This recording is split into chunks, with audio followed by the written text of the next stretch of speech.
Saber says he'll be here at 9:30. Of course he is. You know what that means. He's doing his evening masturbation. Guys, 30 minutes? Yo, you need to pump those numbers down. You don't. Well, you do it like once every 2 months. We're live right? now, by the way. Okay. Hey, Tom! Tommy joined. Yes. Yeah. It's okay. Tommy. The people just get to understand what we talk about on the podcast. What up, Tommy? How long does it take you to finish? Tell me, my boy. Tommy, How long does it take you to finish a Blender project? Oh God. I'll let you know when I finish one. Isn't that just man? Yeah, you know.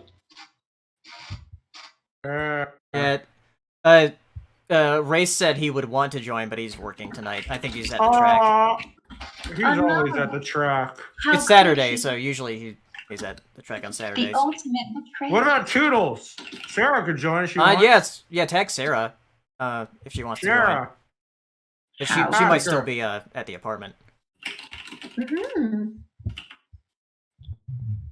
Halloween night, 1963 in Haddonfield, Illinois. But yeah, everybody, welcome to the stream. We're going to be doing Welcome to the stream. Basically reminiscing about ponies since it's the 10th anniversary today. Which coincidentally, it's also my dad's birthday. Happy birthday! Yeah, he's 59. Happy Did birthday! say your dad's 10 years old? What the fuck? Damn, Paleo! Sweet home Alabama. With me. Sweet home Alabama.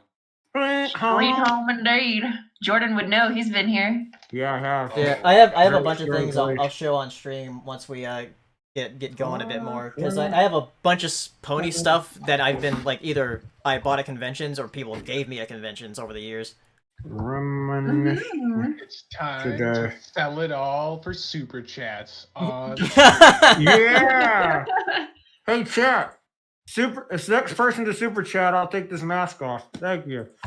Oh, I can't get it off. It's stuck.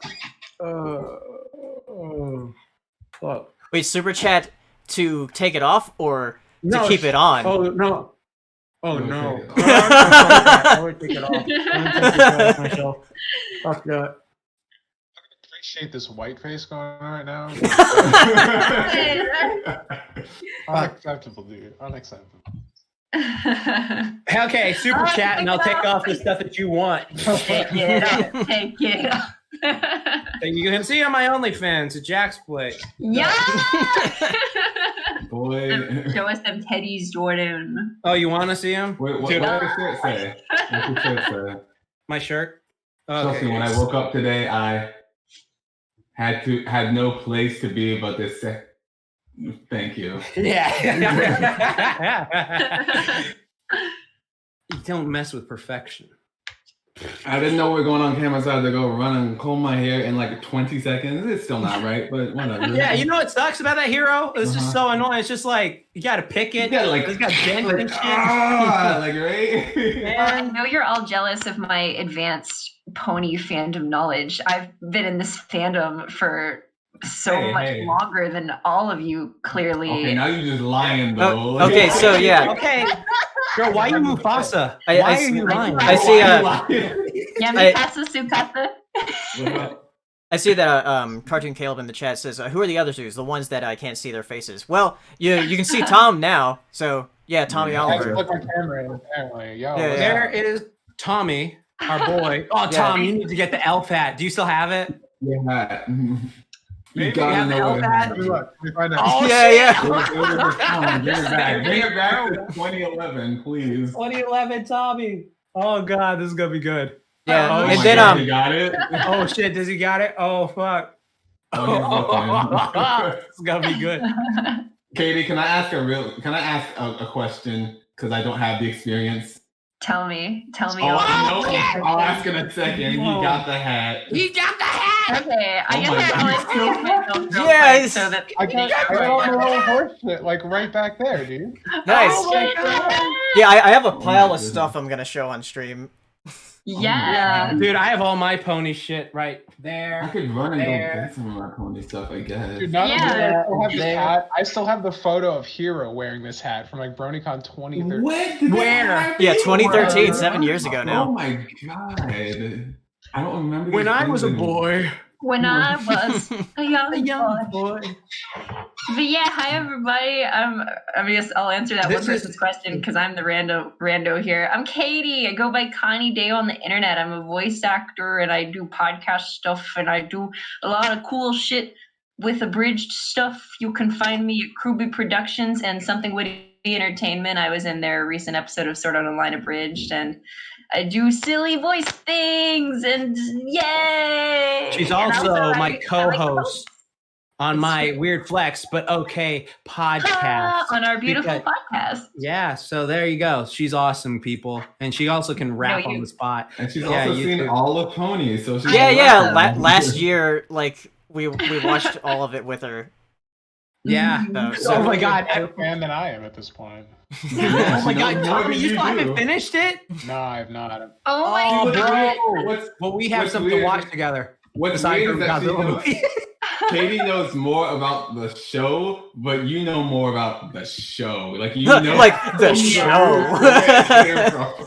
Katie's Like, we were Katie's watching like the one who episode- like studied the war in the textbooks. I'm the one who was in the trench. Yeah. I can see everything outside the little trench I was hiding in the whole time, but like Oh God. there's a certain perspective that you lack. Mhm. Like we were watching episode 100, and I was like, okay, so here's why all of this matters. Like here's the thing on the screen. Like, here's the context. Yeah, exactly. For all Like, of it's just it. like, who It's is like this derpy? once you get like to the last roundup is like, okay, this is why this was a big deal. Yeah. Mm. It's someone who's the uninitiated, but you are initiated Right. So now. there's like a Katie. couple versions of this episode. There's one with the original voice. It actually Oh my like God. makes a lot of Actually, trouble. I guess it would be like a lie to say I've seen all of ponies because there's movies and stuff. Well, I've seen most of the movies, but like with the live action girls, what like Equestria girls, is that it? Where like they're humans? I haven't seen all of those because I don't think I've ever actually seen anything that has what was it? Saber's favorite, like Sunlight Shimmer. Sunset Shimmer. Sunset Shimmer. Sunset Shimmer. Yeah. Yeah, I haven't seen anything with her Sunlight in it, and I Glimmer. really want- Some Yeah, bitch Sunlight winner. All names sound the Dimmer, same. Dimmer, Limmer, Sparkle McFuck, my pony. One Luna. of my favorite Yeah, one of my Sparkle favorite McFuck. jokes in the show is I think it was like season 8 where Princess Ember the dragon she's she's mistaking like Starlight Glimmer and Twilight Sparkle is like you both look the same and have similar names. Yeah, that is such a great scene because it's just like, I'm sorry, you both talk and sound so much like what? I mean, you're both purple ponies with sparkly things on your butts. I can't tell the difference. It's so Like, valid. the characters. So racist.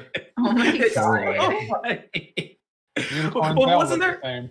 Wasn't there also an episode where like the ponies just were making fun of like their names and like, hey, like there's Stormy Skies over there. No, Stormy Skies is right there. Where's like Cloudy Day? No, Cloudy Day is right or something. This shit was genius. What Yeah. was it randomly? Hero, you were gonna ask me something or something? Oh, that is so. I was gonna ask how painful it is to brush long hair. That has nothing to do with what we're talking about anymore. Okay, that's pony related. They have long hair. You know, I They grew do up have with long pony long toys hair. where I would brush the pony's hair. Mhm. Okay, it depends on the type of brush you're using. I have a special brush that has like these weird bristles that like The can wooden go through your bristles? hair even when it's wet. Yeah, I think so. Like one? it might be. Like I don't know the name of the type of bristles, but it goes through my hair smoother. And sometimes I really like how it feels when like it's like going through my hair. I'm like, oh, but sometimes like I love it when people like brush my hair or like braid my hair. Like I love it when people play with my hair. So it feels really good. Dude, Katie, can I French braid your hair? I know how to do that. 'Cause Please. I actually know how to French braid hair. I practiced on my sister and my mom because they let me do that. I don't know. I just wanted to learn, and so like now I know how to French braid hair. There we go. And I have like the side of my head shaved right now, and I want to get it reshaved soon. But like, hopefully, whenever we see each other again, I want to grow my hair. Well, yeah. You shaved the head on the side, right? You did that cool cut. Yeah, that awesome. Yeah, that thing looks awesome. Yeah, it's grown back in though. I want to get it reshaved, and I want my hair to get really long again, and then have the side shaved. So but nice. also hijacking this about hair. Yeah. Well, Oh yeah, horses are covered. yeah. in Somebody hair. tag Viva too, because I saw somebody said hi from Australia. Okay, Viva wants to go. Hi from Oh, Australia. yeah. Hey, Yeah, we're gonna get Viva in here, right? I haven't All right, talked so let's get Viva. Jordan, have you worked on your Viva impression? No, Yo, I Jordan, haven't worked you on like Viva. Spot on Viva, because we would all stay up late playing Animal Crossing with Viva, and fucking like Jordan could impersonate her, and it was incredible. Also, hello, let me ask folks. Matt and Sarah and Do you all want- He that. is so awesome. Let's see, and Matt. If they were not at the racetrack with race. Oh, she at the racetrack. Let's see. I don't Black know. Griffin's online. I want to No, see he's if not. No, he's not. Yeah, I know he's not. But I just wanna see, you want to pop in? Also, That man Dave, is you too want to? busy doing studying not gravity and how it's human. not a horse or whatever. Like, he's Yeah. He'll say something weird. He'll come in like, look, it's fascinating. Let me tell you about ramen noodles. All right. So they actually started in China. So this is a lot of people don't actually know. Something ridiculous thing like it makes me feel like I've never even gone to a day of school. The man is ridiculous. yeah. Dude, I think it's like interesting that we have in this call people from different like I guess types of the fandom of the ponies or something, because you all came together like at different times, I guess, in it. Yeah, I think And then- Hero and then was the I earliest. Yeah, Oh, and yeah, let's I go. like Let's do our- binged it. I think in 6 months I watched all of My Little Pony. Yeah. Let's see if Yeah. Jay Holler wants to join. Yo, Joller. Joller. Uncle Jay Uncle Jay pops in sometimes and acts like an Wanna uncle and then leaves. If you want a cameo, that'd be cool too. Camisole. Dude, Too. Vivzy Pop, she's so fucking cool. Have you Yeah, guys Vivzy considered is getting awesome. Busy Pop on the podcast? Yeah, we could probably get her on. Did she Wait, we watch know Pony? her? Huh? Do we know her? Saber knows her. Did she? Saber, Did- yeah, did she well, watch Saber Pony? knows her. She's all of our friend Where now. is Saber? Saber knows Where her. the fuck is Saber? Saber will be here at 9:30. It was too good for ponies. Of course, The show he ended. has to be fashionably late, as always. And his drink, like he's a cool 30-year-old something man. Yeah, he's Like- gonna be 32 tomorrow. Hell yeah. The struggle. Yeah, Saber's birthday is tomorrow, so wish him happy birthday when he gets here. Yeah, Yes. wish him happy birthday. We have to sing out of sync for him. Okay, Hero, what was the date you got into My Little Pony? Because you were before all of us. I think I was like second. Let me know the episode this season. Have you ever seen that screenshot on a 4chan of someone saying brony for the first time? That was Hero. Yeah, that was me. No. Oh my god! I was about to say Hero, you legend. So, the first episode I had to wait for to air was Suited for Success. So it was episode 14. It came out on February 4th. Oh my god! 2011. You got to see the Christ. best episode live. It's a really good episode, right? Yeah. So Jesus. I'm pretty sure I watched it. It was I joined somewhere between January 30th and February 2011. Somewhere in there, yeah. Somewhere in that week. So yeah, early Yeah. 2011, and then Mhm. for me it was like August 2011 because it was right For me- right before season 2 started. For me, I was May 11th, 2011, and it was on spill.com, and I saw this fucking yellow colored horse that was like so frustrated that she could just scream. And I was like, what is this shit? And then she fucking screamed, and I was like, it's fucking cute. And then I went and watched it, and then I watched it. You know what? I would just watch like clips for 10 days. Like I remember I was just like, I would have it on in the background. I wasn't really paying attention. It's just like, I just know I like the yellow one. Oh yeah, The like yellow I one's my watched favorite. clips. I watched some YouTube poops with the show, and Kairos there was Spawn. also that it was that one flash Legend. animation where it's like Celestia sending people to the moon, and like Oh, do yeah. you like Oh my bananas? God. Yeah, Bitch, yeah. you like Yeah. bananas. Bananas, the banana one. Yeah, Yeah, which yeah. Nicole Oliver apparently really hates. Oh, Yeah, if you go up to like a con and say anything about bananas to her, she'll get you removed. It's just Oh like, my oh, God. yeah, Oh she'll get- shit. yeah, it's just like, don't say that to her. Wow. Yeah. Damn, Kari in here with October 28th, 2010 show Yeah. off. Okay. I see Even you. earlier. I see you. You know what? But the thing that made me actually watch the show, because I was like, you know what? I'll sit down and watch an episode or two just to see how this is. And it was like, I watched the first 2 episodes. And then like first episode, I was just like, well, it's a cliffhanger. I got to watch the second one. All right, fine. And then whatever, I watched the second one. And it's just like that they were singing that song about when I was a little Philly and the sun was going down. And then like, you're so used to like kids shows being like, yeah, let's all sing a song. We're going to be the bad guy. And Twilight's just like, tell me she's not. Bitch, we're trying to find a nightmare horde. And you I think all right. I think the main thing was when in the first episode, like Twilight said, we're on the precipice of disaster. It's like, precipice? What kind of kid show says that word? Right? Kids show says precipice. Also, it came back to our favorite thing to just post in the chat that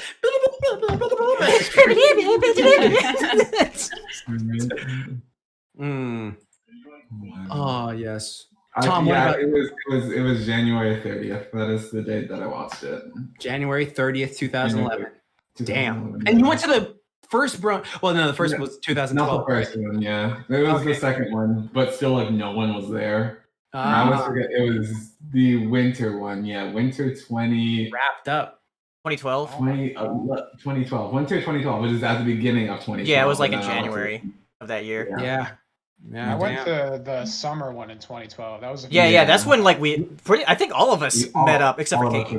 Yeah, all of us met up except Katie. Katie, you were still in high school, and we were just like, oh, little baby. Yeah, I think I'm the youngest here, maybe. God. Am I? Youth privilege. Disgusting.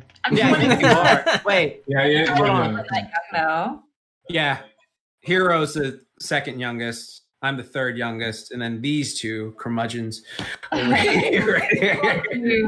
I mean, I might be new, but I do have some really nice pony memories because my first BronyCon was the last BronyCon, but my favorite memory from it, or one of my favorite, because there were a bajillion, but is I think I wasn't quite done with the show yet, maybe, and we were in the room and we were gonna watch the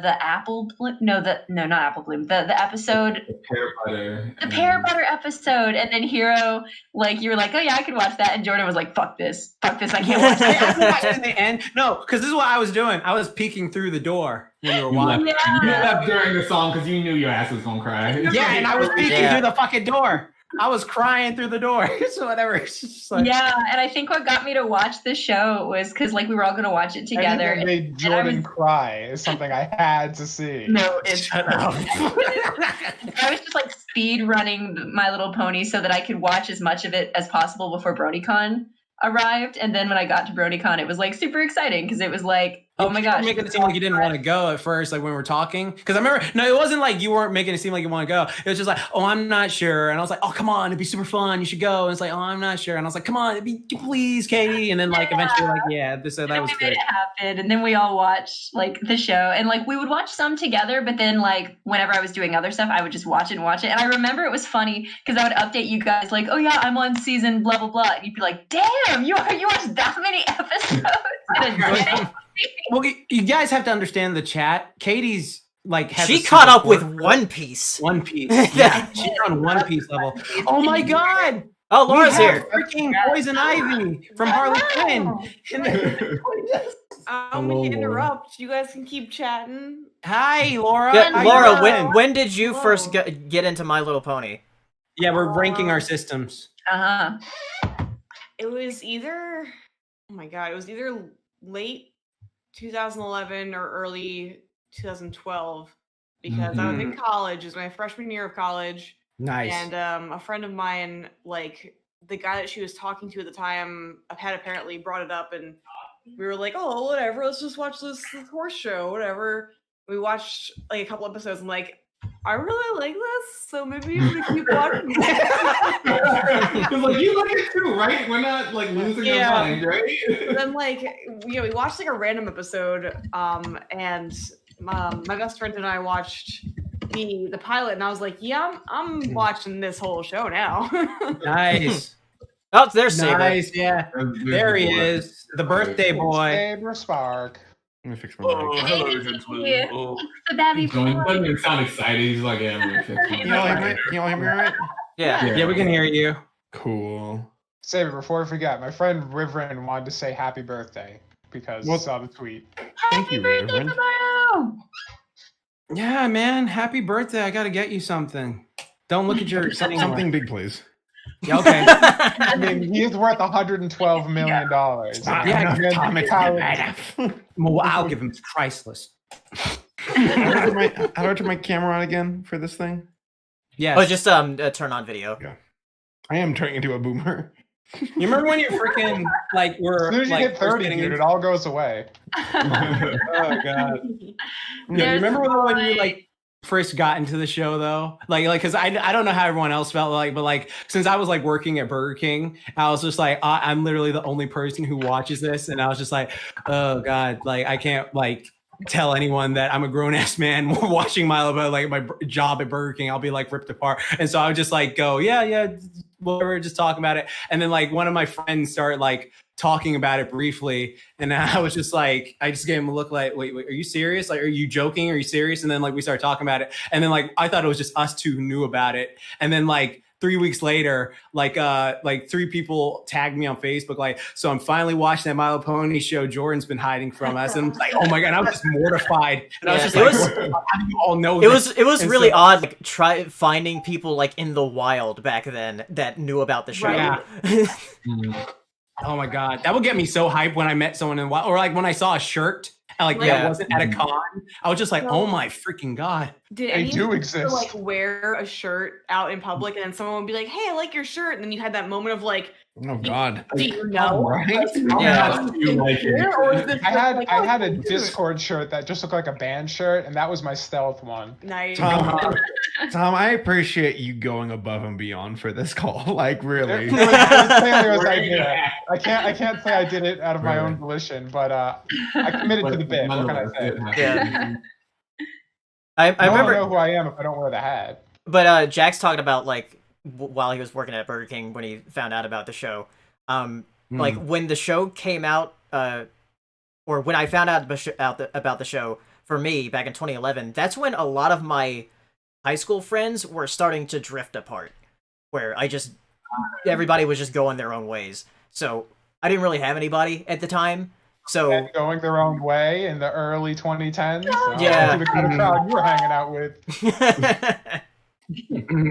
But yeah, but like without the show, I wouldn't know any of the people in this call. So yeah, Same. I think that's all of us. Like this was like the common denominator for except for Katie. Mm-hmm. Who are the But she watched the show, so yeah. I did watch all the show, but I'm just a fucking weeb. And don't you forget it. And don't you forget it, Katie, but we love you. Yeah. So hold on. So Paleo, this is so weird because like Paleo, it was you and Hero who were friends first, correct? No, I actually talked to you first. Really? Yeah. Okay. Oh yeah, because me and Hero met up. Technically, you knew Matt before any of us. Oh yeah, I knew Matt way before any of you. Oh yeah, so we talk how we all met each other now. Yeah, this is gonna be good. Shit, this is great. Oh yeah, I remember. Oh, what was it? Paleo is a catalyst of the reason I know all of you today. Yeah. Like literally, he is the catalyst because like I remember we were in this freaking bully call or something like that. Like if you were bullied, yeah, we were just bullying people in a call. Yeah, exactly. We were just bullying people and calling you freaking new, something like that. And then it was just Paleo was there and some other people, and they were talking about like, oh, if you were bullied as a kid and you watch My Little Pony now, just tell your story. And then like we both told our story, and I made him laugh, so I guess I tickled his brain, and he was like, you're funny. And then like he messaged me like on Skype when we use Skype, and he was just like, hey, you want to join our freaking like this like thing, like this Skype call I'm having with like Saber and Hero and all them. And I was just like, Saber, that sounds familiar, because I'd seen both of your big ass videos, and I was just like, oh, okay. And then like yeah, I knew it, and then I met you, and then you told me to watch Korra, which you didn't finish, which is ironic. And it's just like every time, Saber, it's just like every time. And I met Hero, and then like we went at the freaking BronyCon 2012, and that was fun. We got drunk. Hey, Silverhound. Silverhound. Oh Silverhound here. Sort of met Says, Jax let's at go. BronyCon 2012. Yes, she did. Laura. Oh yeah, back in 2012. It wasn't. Well, yeah, she did. She like because there was this cosplayer in a Luna outfit. Like when I was walking with my friend ZJ, and then like I was walking to like someplace with a drink, and this Luna cosplayer bumped me, and I spilled my drink all over myself. I was like, God damn it! And I walked away and looked away. And then like years later, I find out that Luna cosplayer was freaking Laura. Yeah. Like if you look at Little Shy's retrospective video of where he has like this old footage from the 2012 BronyCon, I think you can spot Laura, and you can also spot me and Saber at one point. May I for a second shout out Little Shy for genuinely being like the curator of all brony knowledge. Like Yeah. I've never seen a person know more or be more proactive and diligent than Little Shy. It's actually like, extraordinary. If I ever was like, humanity got nuked back to the Stone Age, we need someone to help gather up knowledge of what we know. Little Shy, put you in charge. You got this shit, man. Yeah. Oh God, that was good. And then like what like Tom, you were at 2012, right? Yeah, because you before you transitioned to the elf hat, you had a fedora. Like that was good. Yeah, nerd. It's pretty incredible. Give me your lunch money. How this wasn't my lowest of the low. It got even Yeah. worse. You know. And then the only reason I met Katie was because y'all were like, you want to go to MomoCon or something? And I was just like, yeah, sure. And then like because we all went to cons together. Yeah. And so like there, I met you, Katie. So there. And it all worked out together. We met on Twitter and then we moved out at MomoCon, then DragonCon, and Anime Expo is I think where things got really wild. Yeah. And look who it is. Fucking loco here. Freaking I love you, Matt. Every time. Can I be a boomer for a second? For a second. Yeah, you're 32, buddy. Permanent. I ain't going back. I got a candle. I'm really excited about it. It's shaped like a boat, kind of. That's all you needed to say. Did you light it already? It's kind of hot. It singed my nose. You're adorable. Look at you. Y'all. Yeah, he kept lighting candles when I was over there. Smells good though. Yeah, because you smell like shit, bro. There's magic. Yes. So tell a story of how like you and Paleo were. You thought you were. Oh my God. All right, I know.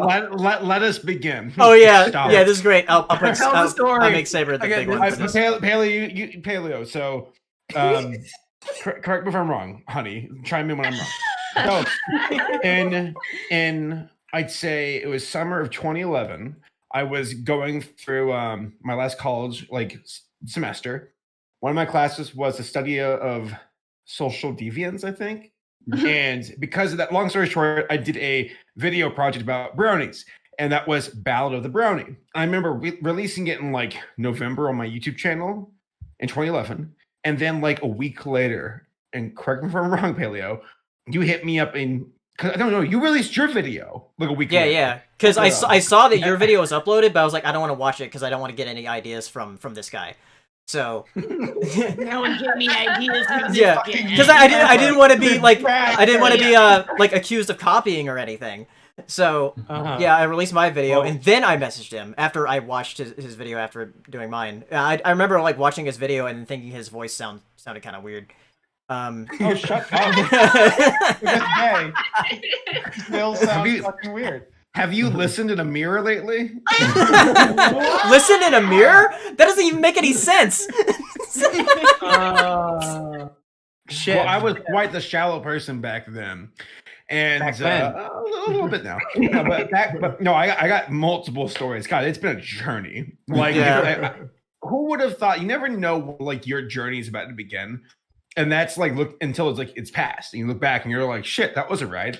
But like, and I get that for brownies. And I want that again for this decade for like MomoCon and coronavirus.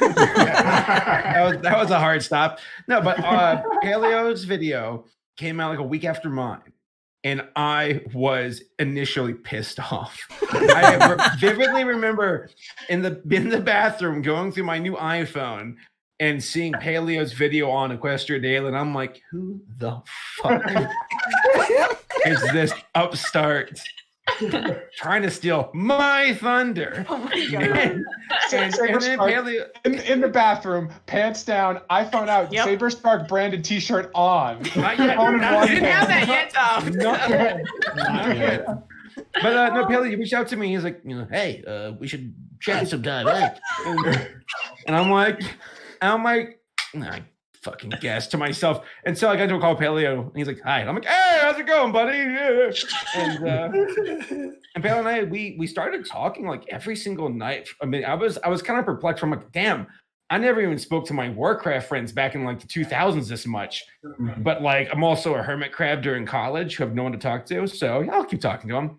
And then Hero, you were introduced. Yeah, because I met you at At a brony meetup, remember? Yeah, at a brony meetup at Karen and Dennis's house. Brony meetup. Yeah. Yeah. I met Hero, and I got to cross off a very important box in my life. We finally got a black friend. You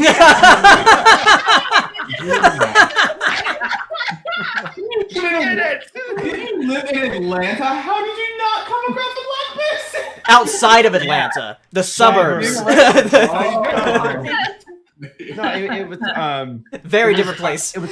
It's kind of I'll let y'all continue in a bit, but like for ponies though, like the journey with conventions definitely opened up my horizon as far as meeting people from a variety of walks of life, and I guess I'll turn that back in on that in a bit. So, all right, so you and Hero, Paleo, how'd it go? Yeah, so Go ahead. no, you go ahead because I think you knew Karen and Dennis better than I did. Yeah, Karen, Dennis, I have not called them Flu and Obey. Yeah. Ever. I used to like Fluttershy, remember that? Yeah, Fluttershy and Obey Celestia. That was their screen names. Wow. It really has been a journey. You are not joking. They were like actually social. Those sound mean, but like they had like the social skills to like get like a brony meetup like up and going and have it be like actually something that like was like worth a damn. So we would always go to their brony meetups because they were like they had their shit together. And that's where I met Paleo. And I had seen Paleo's video, the big one that you made. I had seen that video prior to meeting you. And I was like, oh, hey, you're Paleo, right? And in typical Paleo fashion, he was like, yeah. And then I hate it. I absolutely hate it. Like how perplexed I was back in the day with someone like Paleo. I've never met a person like him before. Where I recall one time, Paleo and I were working on that documentary. You had a bit of a like, we got to give the money back. We can't deliver on it. I gave the most like 1,000 level speech to raise our spirits to go rally our forces for this documentary, which we did. But after talking for 5 minutes, I ended my speech and you're like, okay. I'm like, Please promote the Paleo thing. You're right. And that's how you are. Paleo, you've been shot in the leg. And you're like, I'm okay. But by the way, if Matt's speaking, we can't hear you. Matt, are you talking? You talking, bro? Oh god, he's like super quiet. Yeah, only turn him up. No. Oh no. Okay, that's better. Yeah. All right, here we are. Jeez. I wasn't really saying anything. I just kept going. So there you go. That's the majority of my. I need that Matt laugh in my life. Matt's laugh is contagious as hell. Yeah, but I remember going to that meetup, and then Hero was talking about like anime, and I think you brought up like Elfen Lied or something, and we were just talking about that anime, and then talked on Skype when Skype was still good, I guess. Yeah. Yeah, before it got bought out. But yeah, I remember like when we were talking about anime, you actually like opened up and actually like said more words to me than yeah. So I don't remember quite how it happened, but like yeah, then we started talking, and then you introduced me to Saber. Then Jax came in there, and Tom came in there. It's just one after the other. Yeah. That's when I still.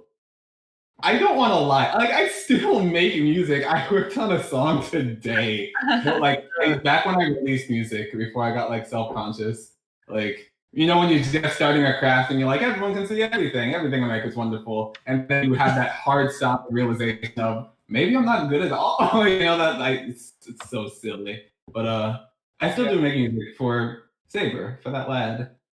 Yeah, right for that lad. Yeah. Me and Hero had like a battle, by the way, when we first met, because it was like, well, which one was going to be the token friend of the group? So like, it was like, well, okay, I'll leave now. All right, man. So it's just like, I'm like, oh, you're around? Okay, can't have too much chocolate. It's too strong in here. Okay, like, well, yeah, flavor. I got you. Yeah. Like, call me back when we're good. It's not happen. It's that was so silly. Yeah, but Matt's here. Matt, how did you first like get into the show? I guess. So I used to date this guy back in like between 2007 and 2011, and I remember kind of after we broke up, we still used to talk because it was like a mutual thing, and I was like super into TF2 at the time, and I remember he's a furry, so he was just like into all that. But I remember he was like one day like, "Hey man, have you watched this My Little Pony show?" And I was pretty abrasive back then. I said, "No, why the fuck would I watch that?" and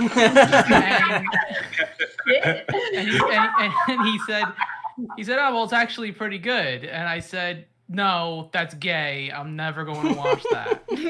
And he said to my ex-boyfriend, I'm being like, I don't. And for the record, I'm not that abrasive now. I hope not.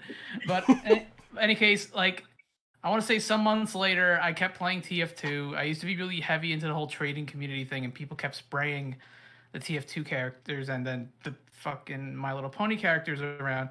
And I saw it so much that I got really pre-exposed to it. And after a while, I started to kind of like it because I was like, this is kind of cute, but I really have no idea of the context of the show. So I remember I messaged my ex one day. I said, "Hey, not for nothing, but I think I'm starting to like the character designs from the My Little Pony show." And he linked me to a Reddit page that had all the episodes on it, and he said, "Have fun." Oh. And that was pretty much my introduction to it. I watched every episode through season 1, and they were only on the second episode of season 2 at the time. So, and did you know that when he said "have fun," you're about to be like, "Well, this is a life journey I'm about to go on"? No biggie. No, I had no idea.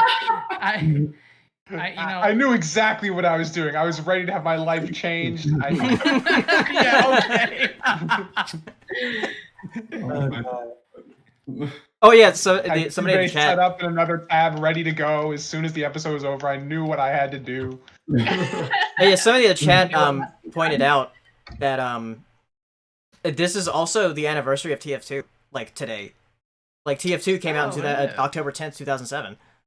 Of course it's also Naruto's birthday, y'all. We have to celebrate our Lord and Savior Naruto, the Hokage. Oh my god. Oh my god. Today? It's today. It makes so much sense that TF2's birthday is today because TF2 and MLP were like. Oh yeah, they were like that for a while. Those were buddies. Yep. Like I don't understand. Naruto. Like earlier cons, if you weren't cosplaying a pony, you were a TF2 something. Yeah. Yep. I remember conga lines at BronyCon. Oh my god, yes. I still think that like TF2 and ponies and a lot of other things kind of had this explosion of creativity together, and that was like the first real wave of like mainstream online talent. Not to say like I know that there's like things like Newgrounds and stuff, but like fuck you, Newgrounds. yeah, Newgrounds definitely gets a shout out. But like I guess on like for YouTube and Twitter and like for the more mainstream sites that exist today, so like there was definitely like a springboard I saw with ponies for that. Oh, sure, yeah.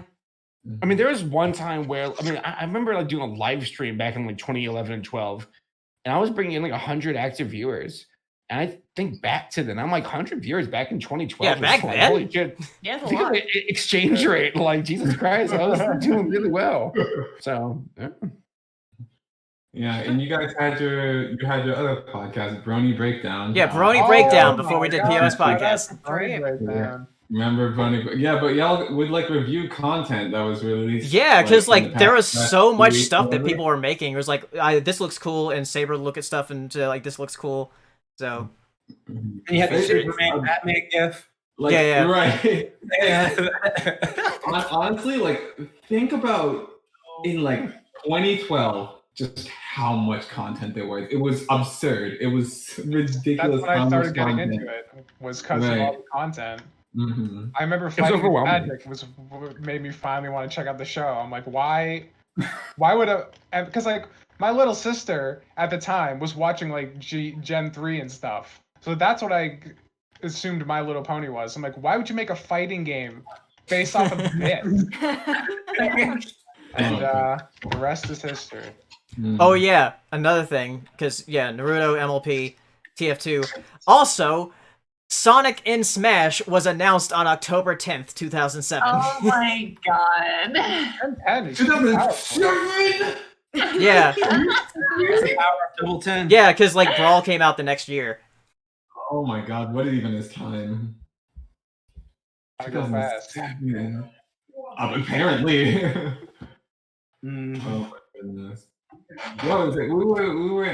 It wasn't recently, but we were in a call like maybe like a year ago or something, where we were just shooting like out some creators' names, just like back and forth, like, "Hi." Oh yeah, because we did that live stream after the show ended last year, and we were Yeah. talking about different. Remember Cairo Spawn? Yeah. Legends, Cairo Spawn. We would just name some people, and like someone would just throw out like an old name, like from 1947 or something. And we were just like, I'm Adolf. I swear. Love that guy. I Honestly, remember. Kairos Spawn and like the culture around him was fantastic. I Yeah. Love going through the comments to that shit. That was a highlight. Just seeing the clip and then like it was so intoxicating. Just hop around YouTube and see what people were showing off. It was almost like this. YouTube was at a point where it's like, okay, we can run with this shit. We can like, we finally have grown large enough. And am I hearing an echo? Test. Y'all hear an echo? Matt, it's you. Not me, you fucking continue. Hi. It's the speech jammer. No, but like I really do think that YouTube was at a place where it's like we can finally like run with this. We're a good place for people to upload this shit, whether it be PMVs or animation or whatever. We're ready to capitalize on this shit. I miss PMVs. Oh, another thing. Back then. Build it up so they can demonetize it and. Hell yeah, baby. Oh. People don't know how good YouTube has actually become, because back then you couldn't even use custom thumbnails. Yeah. That was annoying. Oh my Yeah, we god. just use a section from the video, I think. You had Yeah. a limit to how long a video could be. Oh my Right. There was like Yeah. a 10 to 15 minute limit. Do you remember when like they chose the thumbnail from like the middle frame of the video, Yeah. so people would like God. put a single frame of a thumbnail to try and get around it? Yeah. I hate Yeah, that. exactly. Through the dark Oh my ages. god. Yeah. Those are crazy. I don't know those fans because I just had a picture and then music played, so I never had that problem. Oh, no, I remember that. I definitely remember that. I remember only watching a video sometimes because I clicked on it specifically because of the thumbnail. It'd be some asshole talking for the first 5 minutes, and then right in the middle of the video for just like a second, it's like thumbnail. Yeah. Like, I do remember Look, that. Matt, I'm sorry my videos are Time shitty, those. okay? I'm It sorry. forced our hand. It forced our hand. I also remember. Oh god.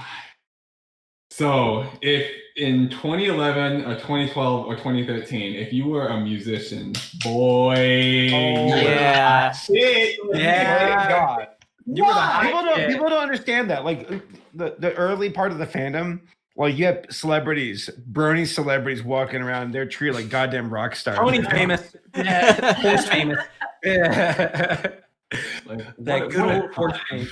That fell off hard, like in 2015 or whatever. People were like, "Yeah, what pony music, whatever." But man, Like early on, it was just like, oh my god, like that's freaking Living Tombstone. Oh my god, that's Silverhound. Oh my god, that's freaking great. Okay, Crazy. So as someone who came into this group of friends later, I will say that I have about half of the people in this chat's autograph, and I am not ashamed of it. I love all of you. Oh, like no joke. Speaking of which, Saber, remember this? I do remember that. I opened it up and checked it out. Yeah, there's. I don't remember giving you my autograph. Yeah, Saber's the favorite DB Pony song. Saber's the first one in here saying, "Oh wait, my things, my camera's backwards, but it says dolphins suck." Saber Spark. Wow, Beautiful. kind of yearbook scene. Nothing Oh, yeah. has changed. There's Tom's drawing right there. Aww. Yeah. Back when you were brony curious. Yeah, back when you were brony curious. Are you a brony? Say the origin part.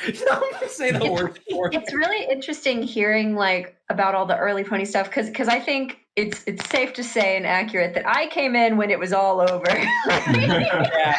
Like I came in loving the show and it was all over. So all the stuff that happened back in the day, I only experienced through the stories you tell me. But I was involved with a community that was big back in the day that I also think arguably could go down as having like a lot of mainstream entertainers now, the abridged community, like Team Force, Little Rebo, like all of them, like, anime dubbing. And I think that crossed over into the pony world too, because there were like pony abridged series and like a lot of voice actors that did a lot of stuff in abridged stuff, like Jesse Nowak and Rena-chan or Kara Buckland. Both of them are in here. Yeah. So, like, that was the stuff I was keeping up with. And, like, here's loved Jax. back in the day. Jax Blade 07, and then Jax Blade's cameraman. Oh god, those are good times. Yeah, but yeah, it's cool that there's like some crossover for that stuff, and then now like I guess like the community of pony YouTubers have expanded, and they're doing a lot of stuff now, and then the abridged community. A lot of them have gone to work at like Funimation, or they're making like new content, or they're streamers now. Like, and then there's the crossover and stuff. Yeah, it's just real cool. Yeah, like Brittany Lotto was freaking the Pinkie Pie voice of like fan. Like Rena-chan was the Twilight fanboy. So it's crazy how like freaking Brittany is now like head like voice director at Funimation, and like freaking Kira is like 2B and all these other insane voice acting jobs. Yeah. It's so weird, legitimately, with Kira. Like, I have to remember her name is Kira Buckland and not Rena. Rena-chan. All the time, but like. Yeah, she's in a lot of games that I play now, and that's interesting. I'm like, I know this girl's voice because she voice acted for a project that I worked on way back when. Yeah. But it's just so weird because I like my friends outside of ponies like talk about her, and I'm just like, that's weird because I know her from ponies. I'm glad she's doing well. Good for her. She's killing it. Oh, we got a super chat here. Mugger Fugger. Asking if you've seen it. What do you all think of Jenny Nicholson's fandom autopsy video? Has anyone seen it? The Sonic with Saber and myself? I have not. No, we got Viva. How are you doing, girl? Viva's here. Having a bunch of Prime Minister. How are you enjoying your COVID freelance? Oh, it's pretty nice down here. Nice. Hell yeah. We should address this super chat really quickly though. Yeah, Saber, you saw it too, right? I did. I liked it. Yeah, I thought it was a good video, but it's really good. I think. Well, I say perfect. I don't think perfection for that kind of story exists because she's just telling her own like experience and thoughts and stuff. There are some moments that she had that part in her video where she talked about like the doggies in the like vendor hall, and I know that became a big thing on Twitter for like a week. But all in all, though, I think it's a very comprehensive, good video. I always appreciate we get like the perspective of people like from the fandom, but you don't talk to them often. It's like, how was the fandom for you? What did ups and downs? Tell me your thoughts. Yeah, I liked its comprehensiveness. Like, she definitely told the good parts and also the bad parts. There are bad parts. Like, don't get it twisted. Don't pretend like there's a magical land. There's bad stuff. But and she covered that too. But she covered the good stuff too. I was like, yeah, that was my experience for the most part too. So yeah, I thought it was a nice comprehensive video. I watched the full. You're talking about the Jenny Nicholson one. Yeah, I watched the full thing of that too, and it was really cool because a lot of the stuff she talked about, I'd heard, I guess, from you guys. And like one time we were at MomoCon and we were in the hotel, and Jordan like showed some videos of you guys at like brony meetups and like kind of getting to see the energy of that stuff, like, and see it through the perspective of people that were there during the history and the making. It was really cool. It's really beautiful how passionate that fandom is, and how there's a convention like BronyCon's like the only convention I can think of that is that massively successful for one specific animated series. Like, because there's animated shows like anime conventions or like Western animated cons, but like BronyCon, such a specific fandom. Because like, sure, a Star Wars con or like a Star Trek con, yeah, Star Trek happened, but like, you know, for a modern animated show, that's unheard of. Because like Star Trek and Star Wars and stuff, those are like multi-generational franchises. Yeah, they came out in the 60s and 70s. This is like one generation of one television show for like one subsect of like really weird people. And it also arrived at a time where the internet was like reaching that maturity to really like have a capacity for that shit too. Because if the internet did not exist, bronies would not be a thing. Yeah. True that. I think so much of the sincerity of the fandom grew out of like an irony of like earlier internet, you know? Yeah. Because like I think like I definitely started looking at it like in an ironic way, like, oh, this is gonna be fucking stupid.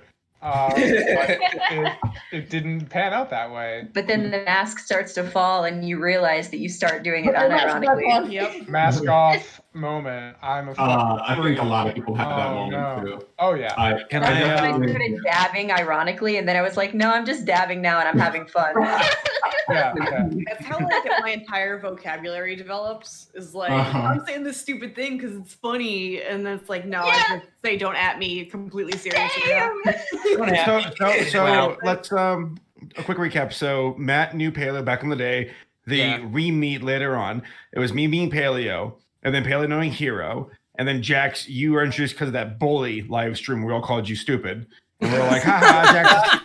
Yeah, and then I didn't kill you because Paleo saved you. So yeah. Tom, when did you join the fray? For our friend group. In 2012 was when I first started watching. The first episode I watched live was Baby Cakes.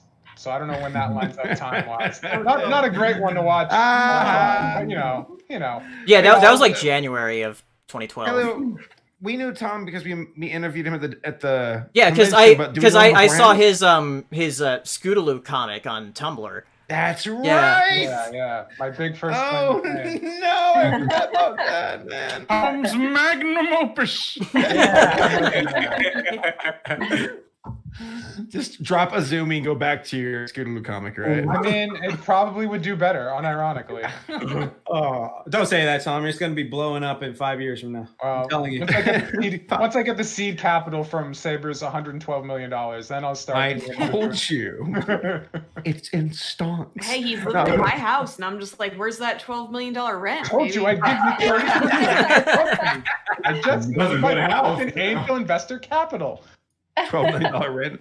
I think I'm getting screwed in this deal, guys. But what about Viva? Man, Viva, we met you.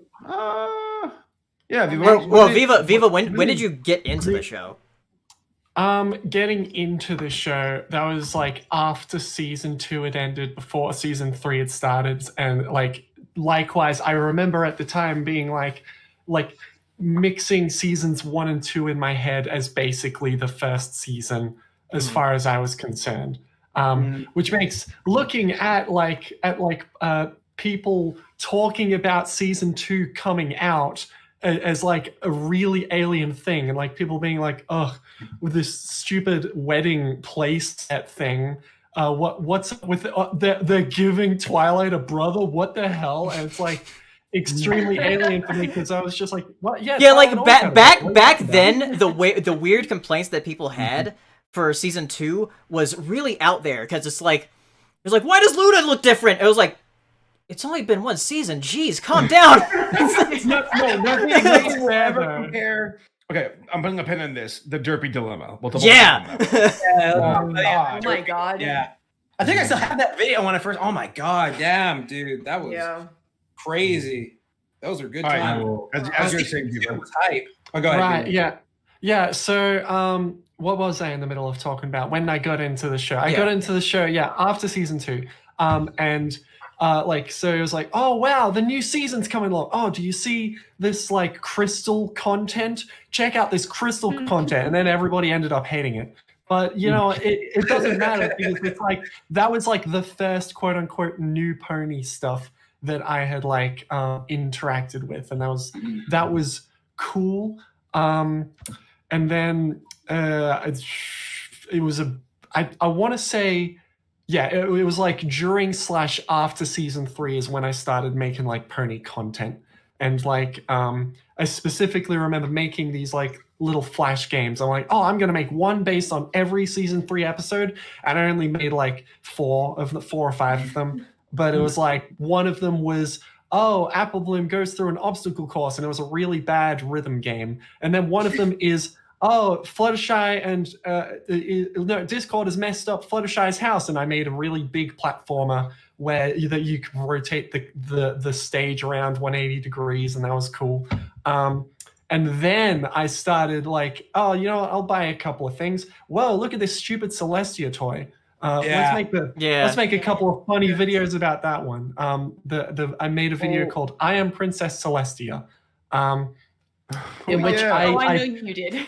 That's iconic. That is iconic. I placed the toy in front of the camera, front on, so that its eyes are looking in the wrong directions. You're never supposed to look at the toy from this angle. I just pressed the button that cycled through its voice lines over and over, which is like, I am Princess Celestia. My barrettes are so pretty. Like complete nonsense that Celestia from the show would never say. And that's basically what the video was like making fun of. God. Yeah, it was a good time. That's something that needs to be stated as well, is that like all the fucking like figures and shit that people get in the show now, not the case back in the day. Oh yeah. The merch in the beginning was absolute so trash. There was no merch. Like, Yeah. oh my god. I think it's not like which you like brush the hair. Like I remember the first time going to like the store and being like, "Am I gonna buy a toy of this?" Oh my fucking! Oh my gosh! Yeah, you know right there. Oh god! When did you buy your first toy? Because for me, it was back in 2011.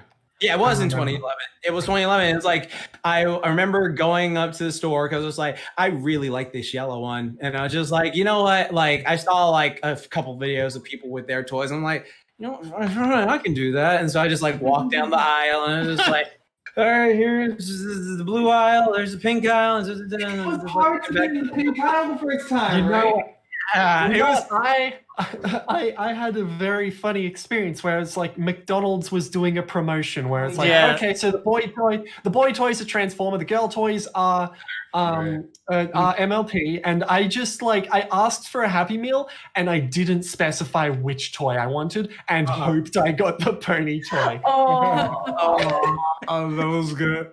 Yeah, because I was like that much of a pussy about it, but then dude, Hero. Do you remember the old pony documentary? It was like came out before like John Delancey's and before ours that we watched. It was like 20 minutes or something. It was like some guy's like thesis or something for college. Oh my god! Oh, I don't. And I remember this documentary because there was this guy that they were following. That went to a McDonald's, got a Happy Meal for the pony toy, and then he got it out. He's like, he got it out and he said, Rainbow Dash, the worst one. Oh, screw that. No, my first one was Rainbow Dash, and it was the one I wanted, and I was so happy. So funny. So barely remember it. Like, it is, like, back here. Yeah, it's like it was a very early one. Yeah, Kari knows which one I'm talking about. I'm going through my old, like, light list, and I'm finding some shit that's, like, pretty nostalgic. I'm looking at people like say things in the chat. I'm like, we could never cover this entire thing. It would take like a year. I do want to show some things on camera though that I've gotten over the years. Censor it. Yeah. Kari bought me this. I'm Jar. Been working on it for 8 years. I don't have most. Not only do I not have most of my pony content here, but I also don't have a camera set up, and I'm also ugly because I haven't cleaned myself up. Because I'm like, I was just like, God. oh, do you want to be on the stream? I'm like, oh my god. No one's Yeah. There's another couple of You're things fine. that Kari gave I'm me. a gremlin right now too, Viva. Yo, Yeah. Oh my This- god, Saber, I forgot about I'm like that. all the dudes have their cameras on, and we're just like, we haven't put our makeup on yet. No, you know what? Yeah, like, I'm not ready right now. This is my favorite don't background know why pony people because care. dolphins, of course. Oh my Yeah. god, And this is the mascot for the Pony Fest Online thing. nice. Yeah. Oh my god. Okay, I remember back in 2012. Like I was just like I was doing this thing, and no, it wasn't 2012. It's actually 2011. In college, we had to do a public speaking thing on something we had to talk about, just like to tell us like what we're passionate about or something like that. I got this. And then I in one of remember Raycons. what was it? Oh my god. Yeah, I'm thinking I'm gonna find it. I have it in here somewhere. Oh yeah, and I was like super hyped because I was just like, I think I want to talk about My Little Pony, Friendship is Mad. And the professor looked at me like, are you Woodward serious? And I was like, things. yeah. Yeah. Cool. Here we go. I found it. Oh my god. Yeah. This whole freaking college speech I did on My Little Pony, Friendship is Magic. Oh, And you didn't tell me about that. yeah, that was, Everybody who did a college project or paper or something on My Little Pony, raise your hand, because I absolutely Yeah. also did. yes, Laura. Boom. Mhm.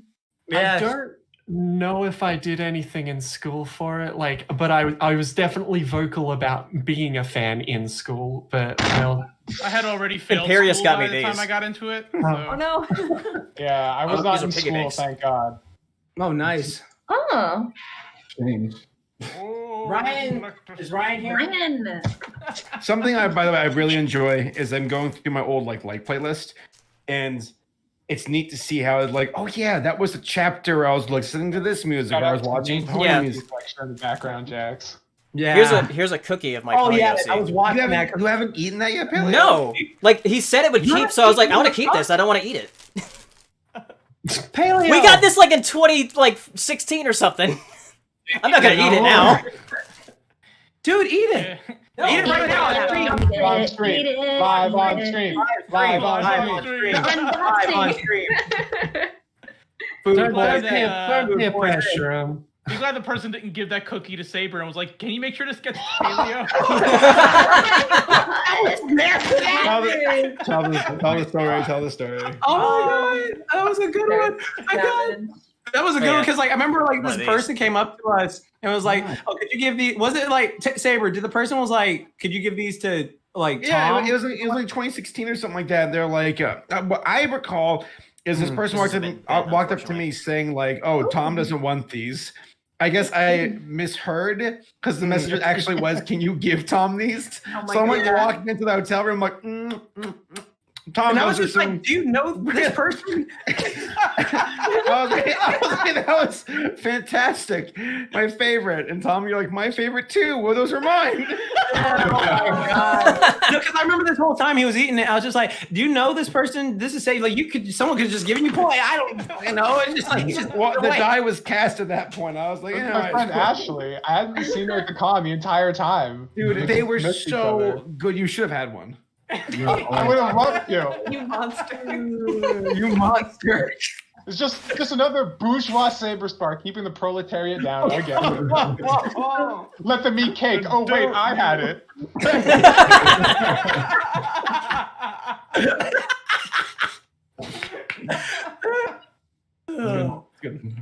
Remember, Yeah, you have all your pony stuff, don't you? Dang, look at you. Look at this. I have it So all here's in the story drawer of here, mine. so I took it out. I sold a lot of it, but I still have the good stuff. You Oh, yeah, I seem got- more like an old person, Paleo. I got this Sonata pillow from a chocolate pony. Oh, nice. He blasted. It's it's not like it's just like a normal pillow size. It's not a body pillow. Recall Balloon Party. You remember that? Oh my I god, did. yeah. I tried to get on that album, but I did not succeed. Uncle Jay. Uncle Jay just joined the group. Oh my god. Jay, how much for you to make every pony's a bit racist was Zakora? Oh my God! You need to pay me like at least $500,000 of your workout fitness money, Jax. Come on. Nick, how about I got mini body ha- pillows though. oh, mini baby mother pillows. I've got a regular. I was donated a Viva Horse body pillow, and I've still got it, and I still use it because it's actually really comfy. Body pillows are great. Right? Damn. That was 2018, right? I believe that you got 2018. that. I'm trying to remember when I got. Because I remember running. Before, like, I knew you very well, but I remember running into you in the hallway. Right. It probably was 18 now to think about it. Yeah, because I skipped. Wait, no. Which one was the last BronyCon? That was 19. 2019. I wasn't there the year before, so therefore it might have been 17. No, that doesn't sound right. No, I think you were there 2018. I think you were there 2018. Okay. Then what am I thinking of? Because I definitely missed a year. Yeah, I remember that. Yeah, I think you missed. I want to say 2017. Because like 2018, I'm pretty sure you were there. That might be right. Hold on. I can check. I can check because I made Okay, I was there. No, I was there 17. And you were? Was it 2016 then? I was definitely there 16 because that's where I presented Brony Polka Animated's teaser. I was definitely there 17 because I made a vlog video for it that's 2 hours long and heavily edited and nobody watched it. Anyway, 18 was the one I missed. It's definitely 2017 was when I got the body pillow because that was part of the vlog, and so I remember that. I've got a bunch of badges here. I don't think these are all of them. I got the badges. Hold on, let me get the badges. Yeah, I got them all the way. I have all the badges from all the Weep cons I've gone to. At a certain point, it's like I have so many. Guess I'm collecting. Like I didn't know. Yeah. I don't have any of my pony content at this house. Like I've got the one pony thing that's in my I got a couple pony things. Oh, actually, that was the festival that literally fell off my wall today. Then I have like a giant metal. I say giant. It's like 2 feet. Oh yeah, here's a custom one I had. And M.A. Larson signed it. It's like it's made out of like car parts or something. It's like my horse. It was made by like Faulty. He does music. Anybody know Faulty? He's a good music person. He's doing like these crazy like musical sets recently where like every time it's like, oh, it's Faulty set, and he's like outside on a car like in the rain and there's cows following him and there's music playing and he's just like doing it's like an online set.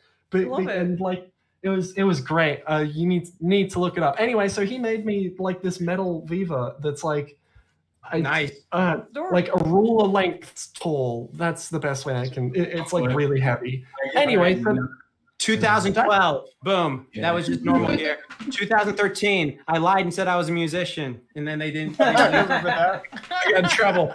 And then 2012, I lied and said I was a musician again. And they were like, "When are you going on?" And I just like had to lie and get out of there. Didn't you lie to get a sandwich from a bunch of fraternity stuff? Yes, I did. I've ever heard. Oh my God! Is it draft? Is that really? Is it the final draft? The final. Real quick, this is crazy. This group of people, this is a lot. This is insane. Insanity. This is the power of this stupid show, because we all haven't talked like in a group this big in like a while. Like there are names we haven't talked to in a good fucking while. Yeah, it's usually just like 4 or 5 of us, maybe.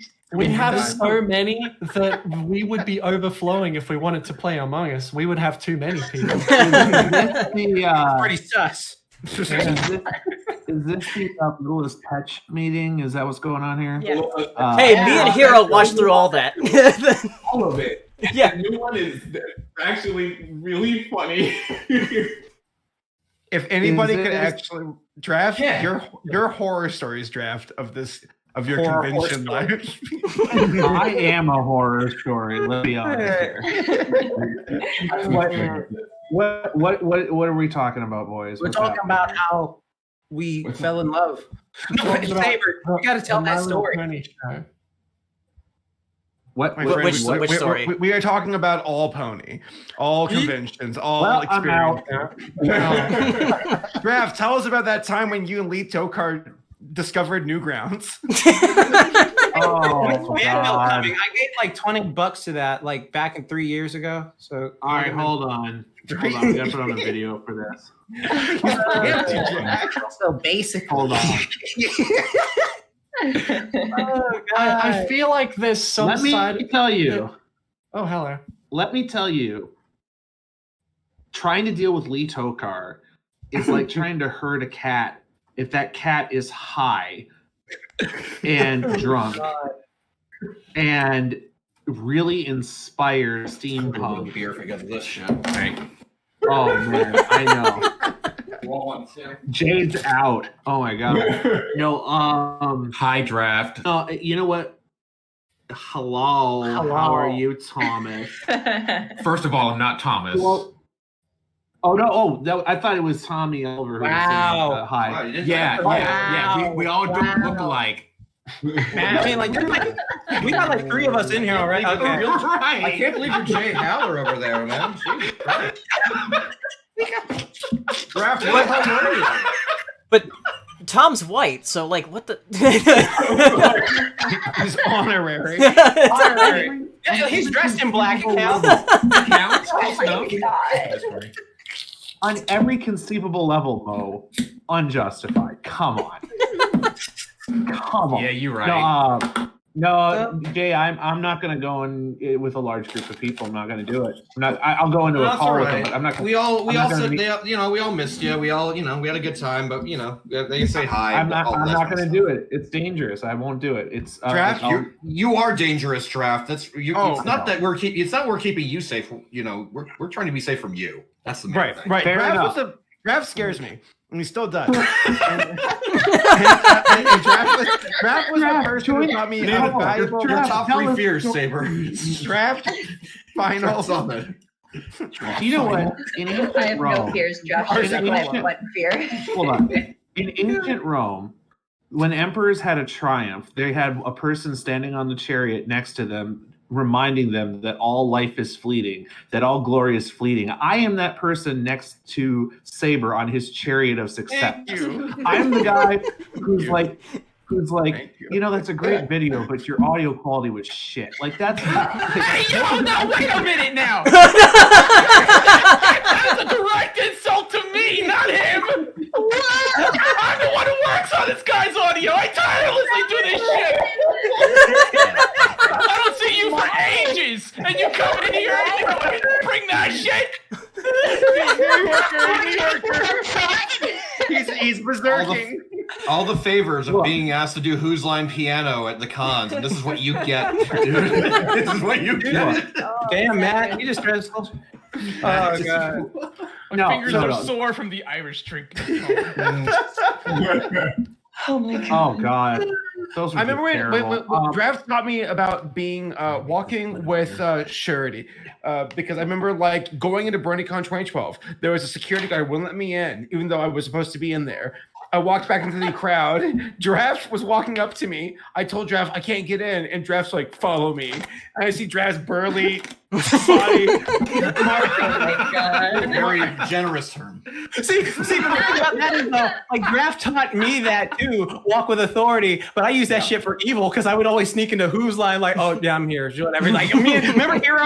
Damn it, Hero, because like me and Hero would always just sneak into places like that you weren't supposed to be in, just because it's just like we just walk with authority. And then, like, we just like keep going, and then everyone's just like, oh, don't worry, that's Jax. He can be here, even though we weren't. Jax, remember when I snuck you into the Whose Line panel, but you were Spider-Man? Oh God, yes. Yeah. You remember that? I couldn't see shit, so thank you. I appreciate that. I just had to be your eyes for like a minute. Jack, that's the secret, though. I always use that tactic for evil. It was never with good intention. I would say shit like you need to learn to be tainted. It's always like about evil. And also, Matt, I wasn't trying to, impugn your audio editing qualities. I mean, I was, but I wasn't, but I was. No, I'm kidding. No. Someone's gonna die tonight. I've got multiple. Stay in line. Like, there's a line of people. Audio looking pretty sus. No, I don't know. Working with Lee Tokar. Oh God, like the shit Like I one time was like drinking with him. Oh, he by was the way, crying. don't say anything you don't regret because we're streaming live. Oh. That's why this thing is called streaming live. Oh no! Well, draft now you gotta say it.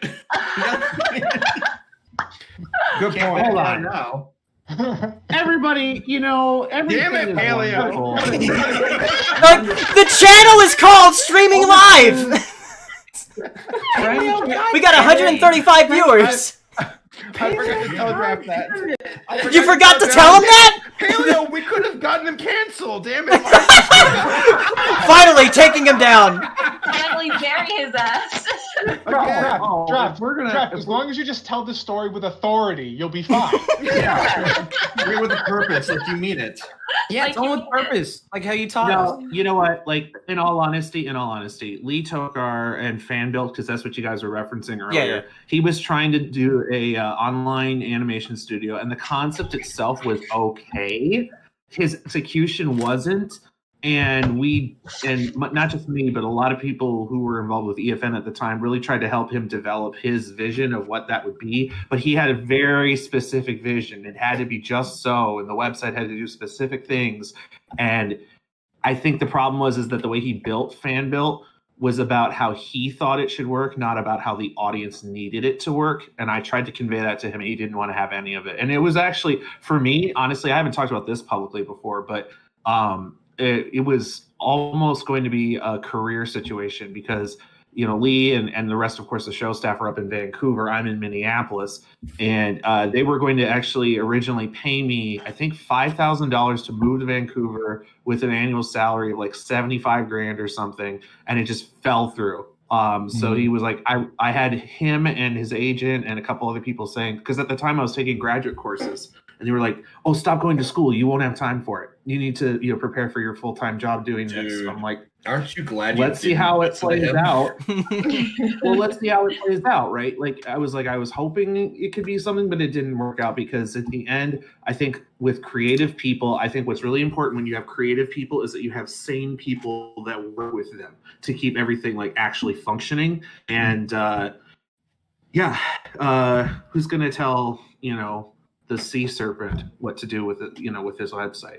It's hard to do that. But there were a lot of people who worked really hard on that. Remember? Magnets. Oh, you're being right. There's a sea serpent in the show. Fake fans. Oh, Fake fans. You're not gonna get any of this. Why the fuck are you here? You're here to be the good looks of my screen. I'm here to support my man. No, you're here to be the person that everyone likes to look at versus me. That's Real fast. I do want to say, as far as this entire experience of conventions, one of the greatest parts of this journey is knowing fucking M.A. Larson. One of the most down-to-earth motherfuckers I've ever met. And he kicked race, and I really appreciate that. That's what you care about. I vividly remember seeing Larson just run up and kick race. And then in his falling motion of catching himself, kind of ran at me smiling. He's like, "Oh shit, I just kicked race." And he ran off. I'm like, "Yeah, motherfucker, get it." And Race got so pissed off because this is 2016 Race. A fucking fever dream of Zootopia. He was wearing his Zootopia shirts. Larson ran up with his Sharpie, wrote on Race's Zootopia shirt, and Race got pissed. He's like, "No!" Did he run away? Because that's the key. Did he run away? No. He was swept away. Larson yes. Swept away. That's how he. Can I tell a quick story about M.A. Larson? Sure. So Go ahead. Always. So I think it was at BrobyCon, one of them, where like he was in like a hallway, and I think it was at the Hilton in Baltimore. And I run into him. I'm like, "Hey, how's it going?" And he goes, "Hey, Draft, how you doing?" Like really calm or whatever. And he has the marker in his hand. I'm like, "Oh, what have you signed now?" And he goes, "Well, the venue told me." He goes, "The venue told me that I'm not supposed to sign any of the property." And I'm like, "Oh, and has that stopped you?" He walks straight over to a plant, turns over the leaf, signs the leaf, and he goes, "They won't find that one."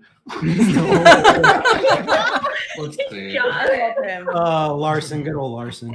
It's right there. No. By the way, we had a super chat that I it was like, "Hello everyone, how good are you with them's fighting herds? The only one that's good here is Hero." I am so Yeah, good Hero. at them fighting herds. No, don't you Yeah? say that. Heroes. Oh yeah, that's I forgot. Viva is also a pro gamer.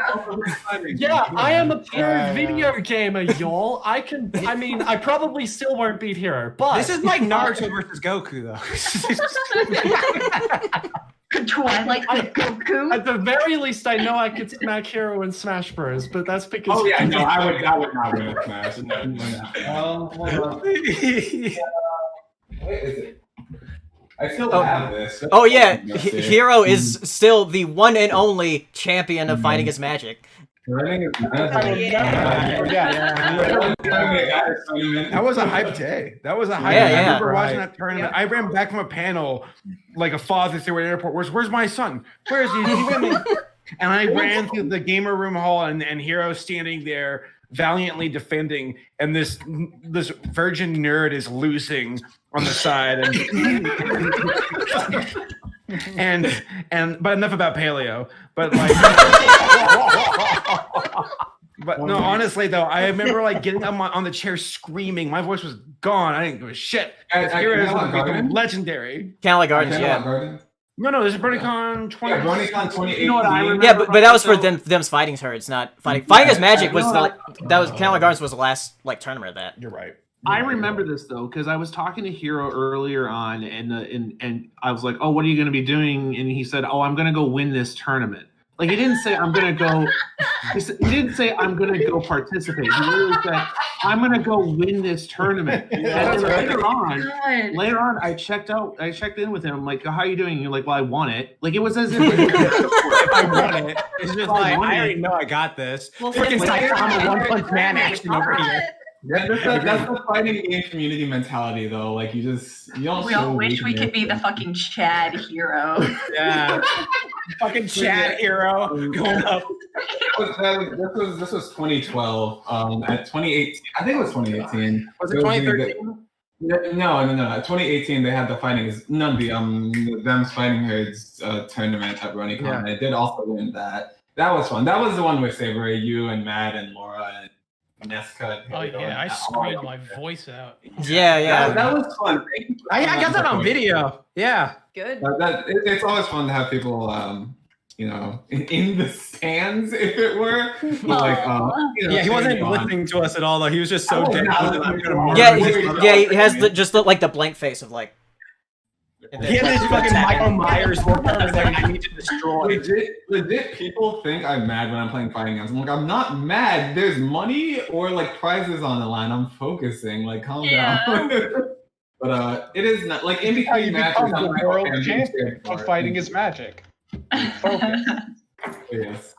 I still remember we were on the call with the head of BronyCon, and Hero's just like, why can't we bring our own fucking controllers? And we had the whole thing where he's just like, well, you're the one who complained on the Tumblr, and you were just like, that was totally me. That was the whole thing, because we were talking with the organizer of BronyCon, Josh Dean. I was like, I want to bring my own stick to this tournament because I'm trying to win. And like, I can't remember exactly how it played out, but they were like, are you the guy that was like asking to bring his own stick? And I was like, I am that guy. And like, he just laughed. Then I went to that tournament and won it with my own stick. So back off. What you're saying is you cheated, sort of. So here's a question. I think this would be a fun way to share the chat here. I want to hear what everybody's greatest or favorite moment from a convention is, like just as far as like the surrealness of it all. Because it sounds like Hero.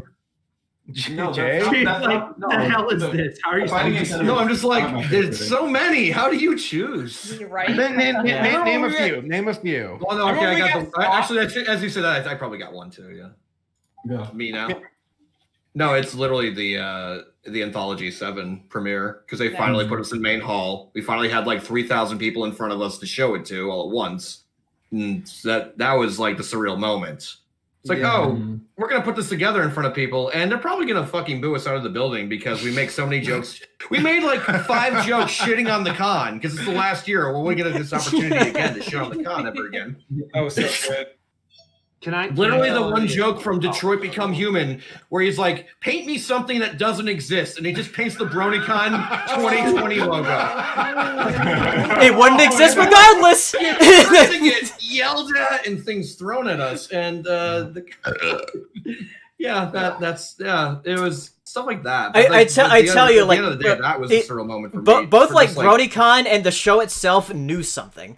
Like, I have a camera. Viva! I turn my camera on because I'm like, well, in the low quality and intentionally bad lighting, you can't tell that I'm like not good looking. Yeah, we're all kind of like small squares on the You're or so small beautiful. rectangles. Yeah, exactly. You are What the heck beautiful. up? Paleo's got full lighting on, and he is ugly. So, You're all beautiful. I just need to stress. I'm wearing an elf hat. Hell No one is lower than me No, right that's now. gorgeous. That's gorgeous. Don't worry about it. let me see if I can find I myself. have It's gorgeous a when bad you were hat. wearing it. Me, Laura, and Matt are like the gremlin squad down here. Hell yeah. I know. Look at I'm us. actually Bottom layer genuinely. Check this out, by the way. This is what I was talking about. Look at my Whoa. giant metal Viva. That's Oh my rad. goodness. Oh wait, let That me was trying to make you big so you can see. Okay, Okay. look Oh, at sorry this. about that. Well, unfortunately, and now I'm no longer a small square, which was what I was talking about when I'm like. It's very I'm not pixelated good though, looking. so it's hard to tell. Okay, but yeah, you can see. Hold on, up by the light or whatever. That doesn't help at all. Like the giant metal horse. This is made by Faulty. Look him up. He does good music, I think. Yeah, no, I've heard a bit of his music. No, of course. He did like a really Maybe no. He did a really cool set at Alicon last year, back when we were allowed to meet each other. Yeah. So yeah, that was a good time. And so he also did this, and he also did music in front of cows that one time. So rad. Oh my god. I have like a genuine question because we're talking about like good moments from cons. Katie, since you're the newest, from the Yeah. ones Ronnie went to, what was your favorite moment? Do you have one? Okay, that's a loaded question because there were so many.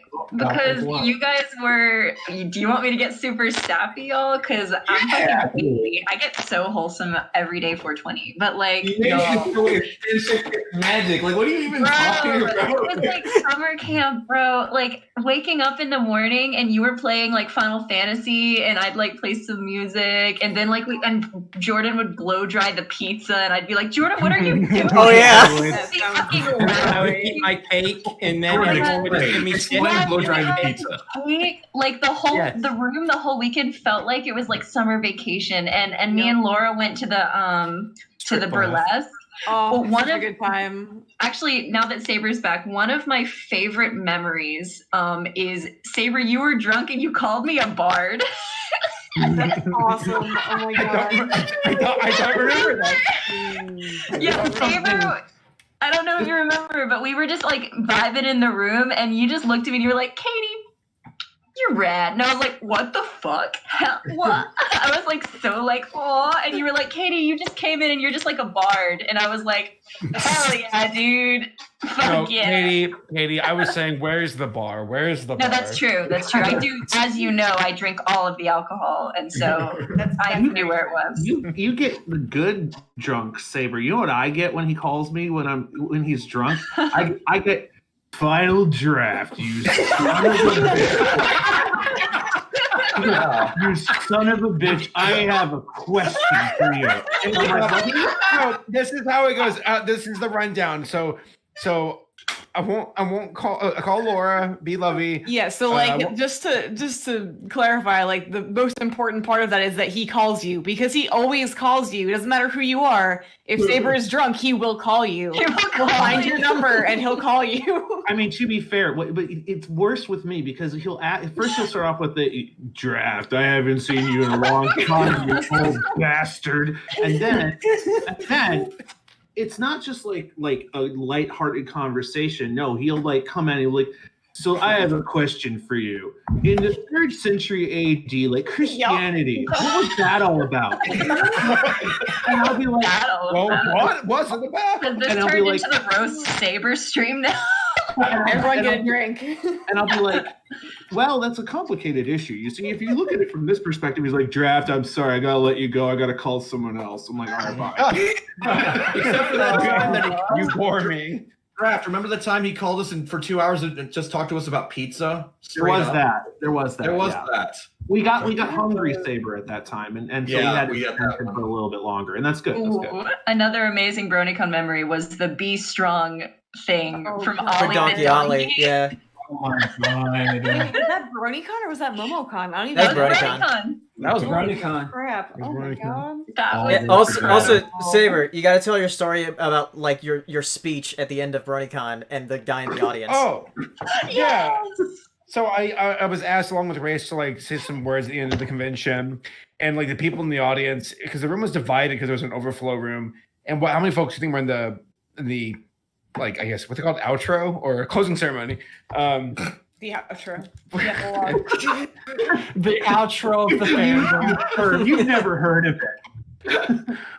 Well, I have one thing in mind, because Race is being weird. Race gets sentimental. There's a few things you can count on for Race. Him being a big old ham and sentimental about it.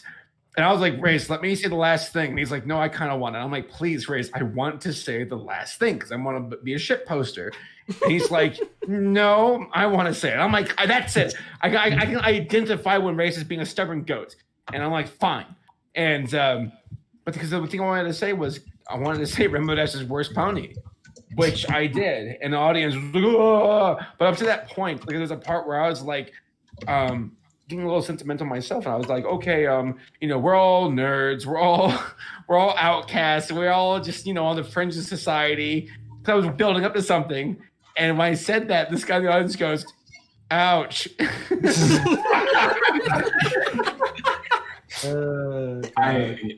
I was hosting a panel at Camelot Gardens, if you guys remember what Cleveland is like. And we were doing like the EFN panel or something, and I made some offhand joke. I'm like, well, all 5 of the main characters and Fluttershy are, all well written. Somebody stood up, threw their convention like booklet down. There was like, and stormed out of the room. Good on them. Jax, why'd you do Good that? on them. I wasn't there. The book I would have. George W. Bush style. I mean, they should have, but it was still a lot of fun. At the final BronyCon, I feel like everyone thought they were gonna get like sentimental at the closing ceremonies, which some people did, but like some people, like I feel like everyone kind of got it, except Paleo. I don't think you did because I got it on the drive back home. On the drive back home. Okay. Yeah. Everyone got it at some point. But like I remember it was at Race's panel. Was it just the Bronies React panel? Yeah, it was. Because man, oh my god, I've never seen Race. I saw you cry. At all. I was like sitting in the front or second to front row or something like that. I think it was Front actually row. It was front row, bro. Yeah, I row. think we were next to each other. Oh my god. Just to like sell how much the show has like changed my life legit. Like Race was talking and the man never gets emotional like that. And then he was just like in the final like 5 minutes of that panel, he was like, man, and then he like just started like I can't remember what he was saying. He's like, I've made so many friends over the year or whatever, and then like he just like at the end of his sentence cracked a little bit, and I was like, that's all it took. Yeah, I remember like looking down and like seeing like Hero, because I remember prior to this, I was like so nervous because I had never seen like other people cry. Like in all the years I've been friends, like I've seen like a few of you like cry prior, but I never saw like certain ones like Paleo, Hero, Race. Like those are ones I'd never ever seen like cry before. So when like Hero started breaking down, I was just like, oh no, there's one. And I was like, fuck you, Hero. I'm on a panel right now because I see you. And then I came down and I hugged you and I was like, you bitch, why are you doing this? Damn it. Such a Midwestern thing. How dare you get emotional? Yeah. Oh man. No. I think the moment that made me truly cry at BronyCon was when they played Stacy's mom as the final Yeah, that was so weird. That was so weird. Really weird. That was really weird. Souvenir. I was like, that's how we're going out. I was just like a single tear. I was like in the overflow room at the time. Oh yeah. I wasn't. I like most of you were like in the big fancy like front row or on the stage, and I was like, oh, I can't even get in. The trick was it was rough. You, like you had to be at the auction beforehand, really. Yeah, but I think I had like a panel or something important. I wanted. Yeah, no, fair enough. No, I remember what I was doing. I was chasing Gabe because I had like. No, okay. So it was look. I know you're looking at me like that, but it was like I why? Because I had like, okay, so Bernie Polk animated. Well, I'd finished working on it, or I'd finished, quote unquote. I actually hadn't like finished the final version that's on YouTube now, but it was the whole song and it was fully animated. Like it just wasn't 100% complete. And Gabe was like a big part of me like finally taking the next step to working on that because of his appearance at Alicon the year prior. It was on the back burner, and then I'm like, oh, I can surprise it for him because I'm going to animate his horse in this thing. And so then he like took time out of his schedule during Alicon to come watch it live, which I really wanted him to do, and then he did, and that was like a great moment. And then as a follow-up the next year, finally the full thing is over, the full thing is done, and I wanted to present it, except Gabe obviously is comically like busy all the time, so I wasn't able to like do the same thing. So instead I'm like, oh, maybe we could just do it like behind a curtain somewhere if you've got 10 minutes free. And he did not have 10 minutes free at any point throughout the entire convention. Of course, it was like, there was like a point where it's just like, oh, maybe we can do it here. Oh, no, we can't. Maybe we can do it here. Oh, we can't. And so I sort of chased him around a bit. And then I finally got the opportunity to present it to him because the auction was running over time and the closing ceremonies, like it took a while for them to start. And so we were like, I gave him the headphone, I gave him my laptop. I'm like, oh, here you go. That was a great moment. I'm very happy that ended up happening because it almost didn't. But because of that, I ended up in the overflow room. When Black Griffin was born, like the moment he was born, a woman was standing there with a clipboard saying, "I'm sorry, we gotta get to this panel. Come on." We gotta get back to the When I was chasing him around, that's exactly what it was like, though, because I followed him behind like a backstage thing.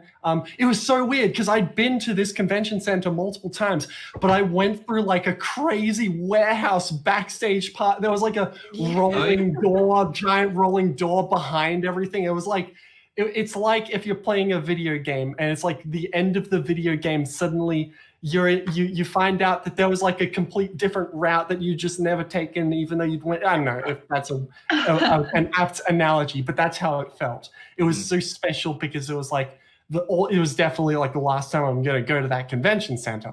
And yeah, so it was like it was a cool thing. And yeah, I was like, oh, I followed him to one place, followed him to. There was like a room where there was like an interview with like I don't remember who else was there. It was Gabe, it was Michelle, it was like Rebecca Soichet and someone else or something. I don't remember. Anyway, but it was like it was a lot of that, and then anyway, that's a little fun story relating to the end of the last BronyCon, which was a good time. I wasn't even going to be there. I was actually so I just this year moved back from Japan. So I lived in Japan for 3 years, and I get this message like in, I don't know, February from a certain Saber Spark who's like, and like just reading it, I could hear the tone of voice. He's just like, "Draft, are you going to the final BronyCon?" And I was like, and I think I wrote back. I said, "No, hell no," because I just couldn't like justify the time or whatever. This man dragged me, kicking and screaming, to balmy Baltimore, and yeah, no, I ended up going in, and it was I didn't expect to be there, but it was very strange because the previous BronyCon I had been to was in 2015, and I'm like walking around, and I was like, I am a shadow of the past. Yeah, basically. I am ran here as a specter of all of your histories. I ran into you in like the Hilton or something. You're leaving. Man, you shaved your beard again? He left. I like the group. it. God, it's just me and Laura now. It is a female only club. But yeah, I definitely remember running into you in like the Hilton. It was like in between days or something. Had a quick chat. I was so jet lagged that whole convention. Okay, so like, I hosted that Who's Line panel. I'm not making this up. I almost fell asleep on stage. Oh like, wow, we might have been in similar like time zones, because like if you were from Japan, I was from Australia. We're like an hour off. I think so. So it was like, it was. I was super tired, and I mean, I obviously didn't fall asleep on stage, but I was so close. And like at one point, Dusty kind of gave me this look because I'm like, and he just kind of looked over. He's like, "You all right, dude?" I'm like, "Yeah, I'm fine." That was fun though. It was a lot of fun to go, and it was also fun to not be doing like streaming work because earlier Saber was asking like what our best memories of the conventions were, and for me and for the guys who were at EFN, it was always about like what we were able to do with the streaming and whatnot, but we were always running around behind the scenes. And so there's a real big difference between working a convention and attending a convention, and it's a hell of a lot more fun to attend one. So yeah, that was fun. We have the stream draft. We have to stream. Yeah. No. No. That reminds me. Yes. Saber, do you know when MomoCon started streaming their panels? I don't know. Wasn't it 2018? I'm wondering if like EFN was like an influence in that, of like other genre conventions. I'll take the credit. Why not? I think draft was ahead of the curve, like as far as like a trailblazer. Well, I think I've just had a curve going on for a while. Oh my god, draft. Saber, you gotta tell it. Go ahead, Matt. I have two stories I want to share really quick. Let's hear it. Of my favorite moments with you and Race. Okay. My first favorite one is the year that the Baltimore riots happened. Literally, we were all on stage, and literally the first thing Ray says when everyone's not quieting down is, "Guys, come on, don't start a riot." And everyone single-handedly started booing the shit out of him. And he looked back at us like he's like,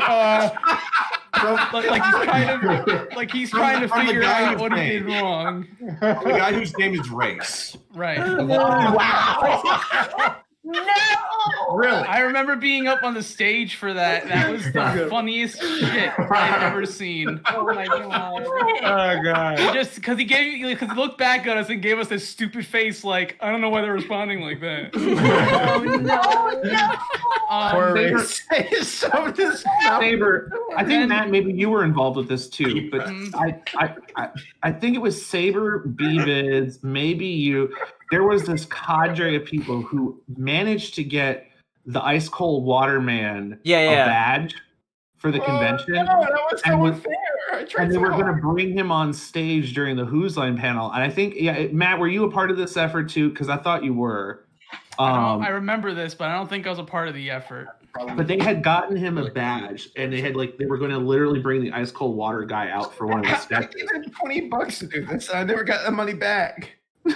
Did you get 20 Ice Cold Waters though? Nope.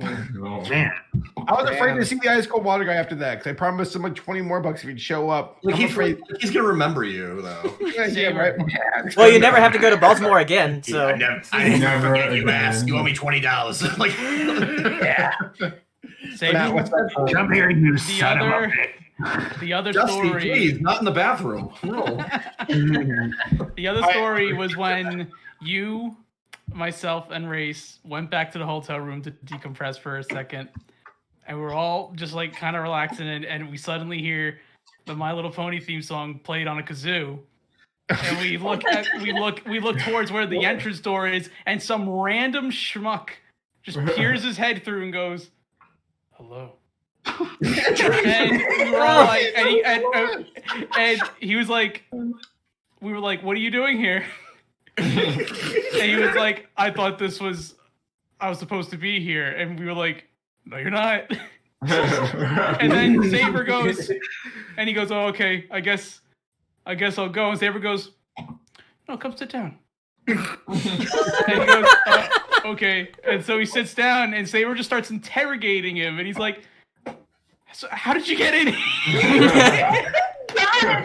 You probably want answers for the guy who just got into your fucking hotel room. Saber's like, sir, if the Mongolian horde, okay, if the Mongolian horde were attacking the Athenian phalanx, who would win? So one of my favorite absolute moments though from BronyCon, as far as how hard I laughed, was when it was a beautiful song during Who's Line, and Rage had this idea of trying to yeah, that was great. Okay, so this is one of the hardest times I ever laughed, because Rage was trying to swell the music. Because Matt, you were playing the piano and you're playing it very straightforward and serious, and Rage was like, I'm gonna get Matt to change the tone so he can get more exciting, and Rage is like, M.A. Larson, he is the guy, M.A. Larson. Oh, why? I started fucking losing it because Matt, you kept playing the music the same, and told you completely ignored his what he was trying to do, and he was getting fucking like eviscerated out there. Yeah, because he came up to me while one of you was singing while I'm playing, and he just leans over and he goes, on my signal, make music faster. And he just like goes back up on stage, and I was like, what the fuck is he talking about? And that's when he like got up on stage and he was like, as why me and May Larson. He is the guy. You sound like a crazy drunk person. Oh, there he goes. There he goes. That's what he was doing, and I was losing. I was falling to the ground crying, and then like you can see it in the video. He's one of the worst rhymers ever because he turned around and he goes, "What's wrong, Saber's part? You don't know how to fart." And I'm like, I disagree, Saber. I think you do. Am I Larson have Blind, Discord? Saber. Can we get him in here? Like, Jesus Christ. Larson. Yeah, get Larson in here. I should. Yeah, we need to hear his side of the story. When you guys were mentioning Larson this whole time, Mo here does not. He's not involved in the show, and he was not involved in this any of this. He's like, who's M.A. Larson? He's like a writer for the show. So I Google M.A. Larson, and if you look in the general chat, that's the very first picture. Yeah, the first picture is him like terrible. Oh god. Yeah, because people are like, he looks like Metro Man. Yeah. So yeah. Giving duck lips for no reason. Yeah. Right. Oh shit, we lost our video. Oh, great. Back to me. No. Get out of here. There we go. No, like that. I have an M.A. Larson story from BronyCon. Go ahead. But the time we kidnapped M.A. Larson for about 15 minutes, me and Henry did. So before this was BronyCon 2013, the very first one in Baltimore, and this was right when we were in the production for Anthology 3, and we thought we had like an idea, like we have an idea for a short, but we need Larson to directly participate in it. So we need to, at some point during the con, get him like aside for just a couple minutes to film him saying something or doing something. And so me and Henry, or B-Vids for those who might know, we went into his autograph line just to like, this is the best way we know how to get a hold of him because we had to get his autograph line.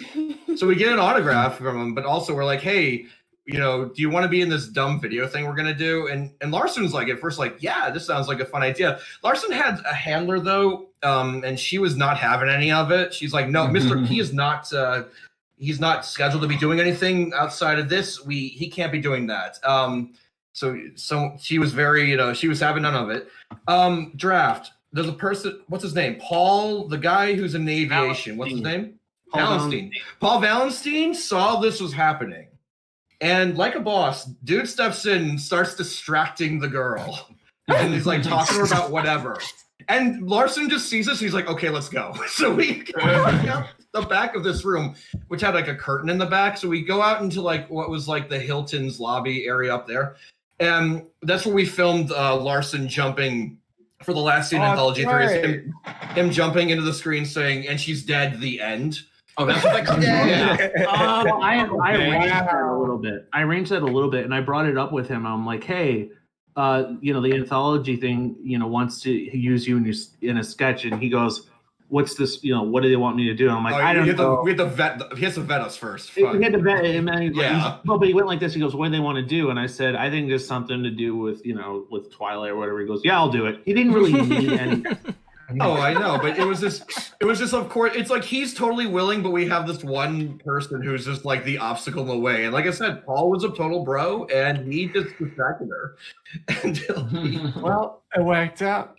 That's M.A. pretty Larson cool. actually, he gave me a really good way of looking at MLP and other shows, because he described to me how he wrote his scripts, and he said that the way he looks at it, like that he treated the show as like a sitcom, and that each of the characters had such distinct personalities that if you took two of them, and let's say you take, I don't know, Twilight and Rarity or whatever, and you stick them on a desert island, you already have a pretty good idea of what they're going to be doing.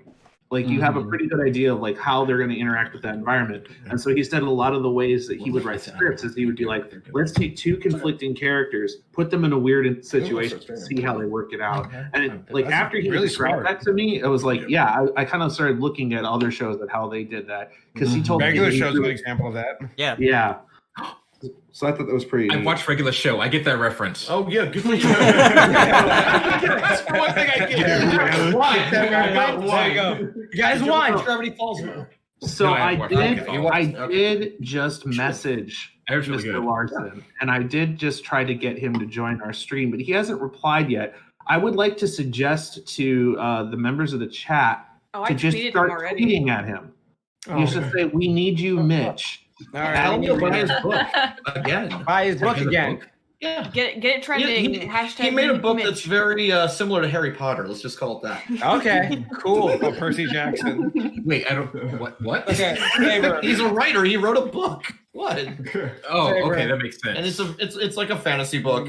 Well, when you say yeah. he wrote a book like Harry Potter, it makes it sound like he lifted Harry Potter and put his own name on it. Well, He wrote some mostly Harry a Potter joke. fan It's its own fiction. story. It's just I've read a bit of it. I still haven't. I didn't end up reading the whole thing, but I read like the start of it. And what's funny is that it's literally a story about turning like regular ass women into princesses, which is also what he did with Twilight. Which Damn is just straight. like, So self-aware. So what is he just giving all the characters wings? Like, how's it work? Yeah, totally. well, at least a crown.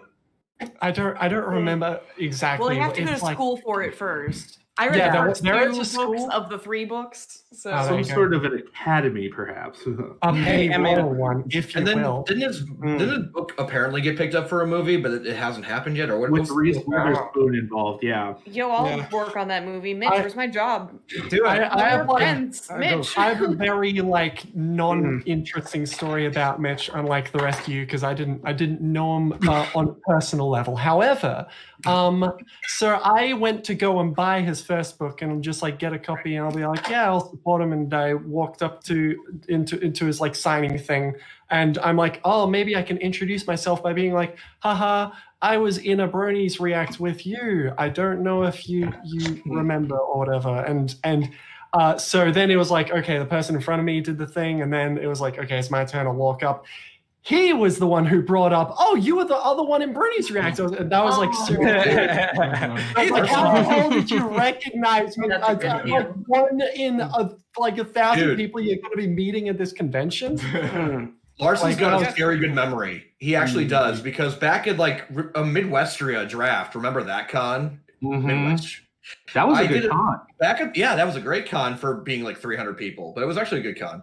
But I did like an interview with him, like I was doing like, whatever, running with Round Stable at the time. That relic. Oh God, yeah, Jesus. Remember that shit? Yeah.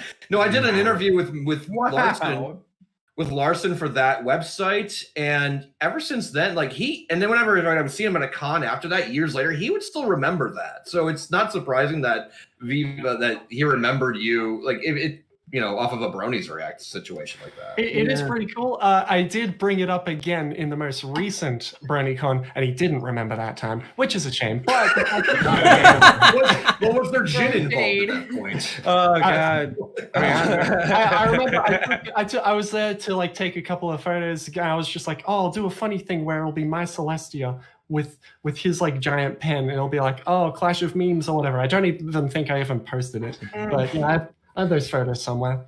I found a gem of a photo I took in August of last year with me, Larson, and a certain Saber Spark. And I think and I think this kind of Holy shit. That's a terrible photo. You know what? Your selfie skills suck. Let me tell you something about the dangers of the coronavirus. This webcam that is making me look like a blueberry. This webcam is 15 years old, and I am trying to show a photo off of my phone onto a 15-year-old webcam on a live stream. Yeah.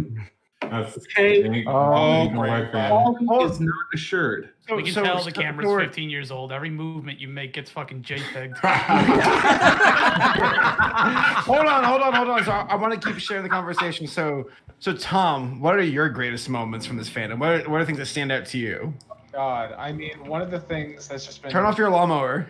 It's the city. You gotta leave me alone. They do lawn mowing in the city? Come on. All right. Tom, turn off your lawnmower? I'm like, what?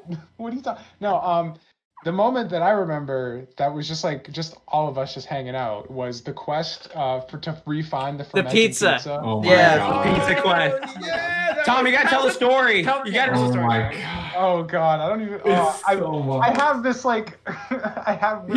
He recorded it. Yeah, there is a telling of the story somewhere that will be better than what I'm about to do. But no, you have authenticity on your side. Let's go. All right. So this was like we stayed at the Days Inn for BronyCon, and we just randomly had a menu to order a pizza from a local place. And we had it, and it was amazing. It was like really fucking good pizza. We all thought it was like the best and shit. And we got a bunch of it because the reason we got it is that the lady who was at the desk when we checked into the hotel, it was just sitting there, and she was just like, I don't want this. Do you want free pizza? And we're just like, of course we do. How's that? You fool. You rude. You moron. A different time. Yeah. You know. So naive. So we destroy this pizza, you know, and we're just like, we need more. So we go downstairs. We're like, where did you get this from? So we get more. And she gave us the like little flyer for the place. And so we order like 3 or 4 of them, and Jax has one all by himself. Like just like I had one in my hand. It was like destroys the thing. And the rest of us like, wow, this is fucking great. And we don't finish the rest of it. And then like the next it was either late we went to bed. It was later that night, yeah. Yeah, or later that night we had it later and it got better, and so we dubbed it the fermenting pizza because it got better with age. Yeah, that shit was good. It was they were really fucking good pizzas. So that's just like setting the scene. And so fast forward to next year, and Hero, I don't even remember why you were in like a salt mood. I can't remember. It had something. Oh, the arcade room was bad. Yeah. Of course. This is what triggered you getting so uppity about doing your own thing. The next time you talk, it was this experience. Yeah. So the arcade place sucked, and Hero's like, I'm not here to be with friends or anything. I just want to kill scrubs in video games. It's the only reason I do this. So he's fucking pissed off, and we're like, all right, let's all calm down. Let's take a breather. Let's get that fucking pizza again. And so we're like, all right, let's go. And we leave, and we're like, we get back to our room, and we're like sitting down, and we're just like, what was the place called? Nobody remembers. So we're like, frantically Googling on our phones, like, did this sound like the place? Was this it? Maybe? And like, no, I don't know. We had no idea. And so we're at a different hotel this year, and we're like, guys, desperate times call for desperate measures. We have to go back to the scene of the crime. We need to go back to the Days Inn. We need to track this down. I was completely defeated by this point, by the way. I was like, hey, no. This was like an hour and change of trying to find this pizza place and like calling people up and like, you were there in the room. Was this Nino's sound? And like, no, that's not what it was. Like, son of a bitch! And it was just like, you could feel like it went from like hype for having the pizza and then was like, intrigue and like energy of trying to find this place, and then like slowly defeat started to set into the room. We're all just like, fuck. And I was just doubly defeated. I can't remember. There was more than just the arcade room. I was just like having a not hype day, like at all. It was just not a good hero day in general, but it was just like hit after hit. It was not good. So we're like, all right, we're just for hero. We gotta make the cringe trek. We gotta go back to the source. We gotta try and find this where we found it the first time. And so we go to the Days Inn, and you have to be forceful. It didn't even seem like it could be real. The situation that happened was like perfect. It was like the exact same lady at the desk who had. What are the odds? There last time, and we're just like, hero, you have to do it. And you walk up, and you're just like, okay, look, this is gonna sound really fucking stupid.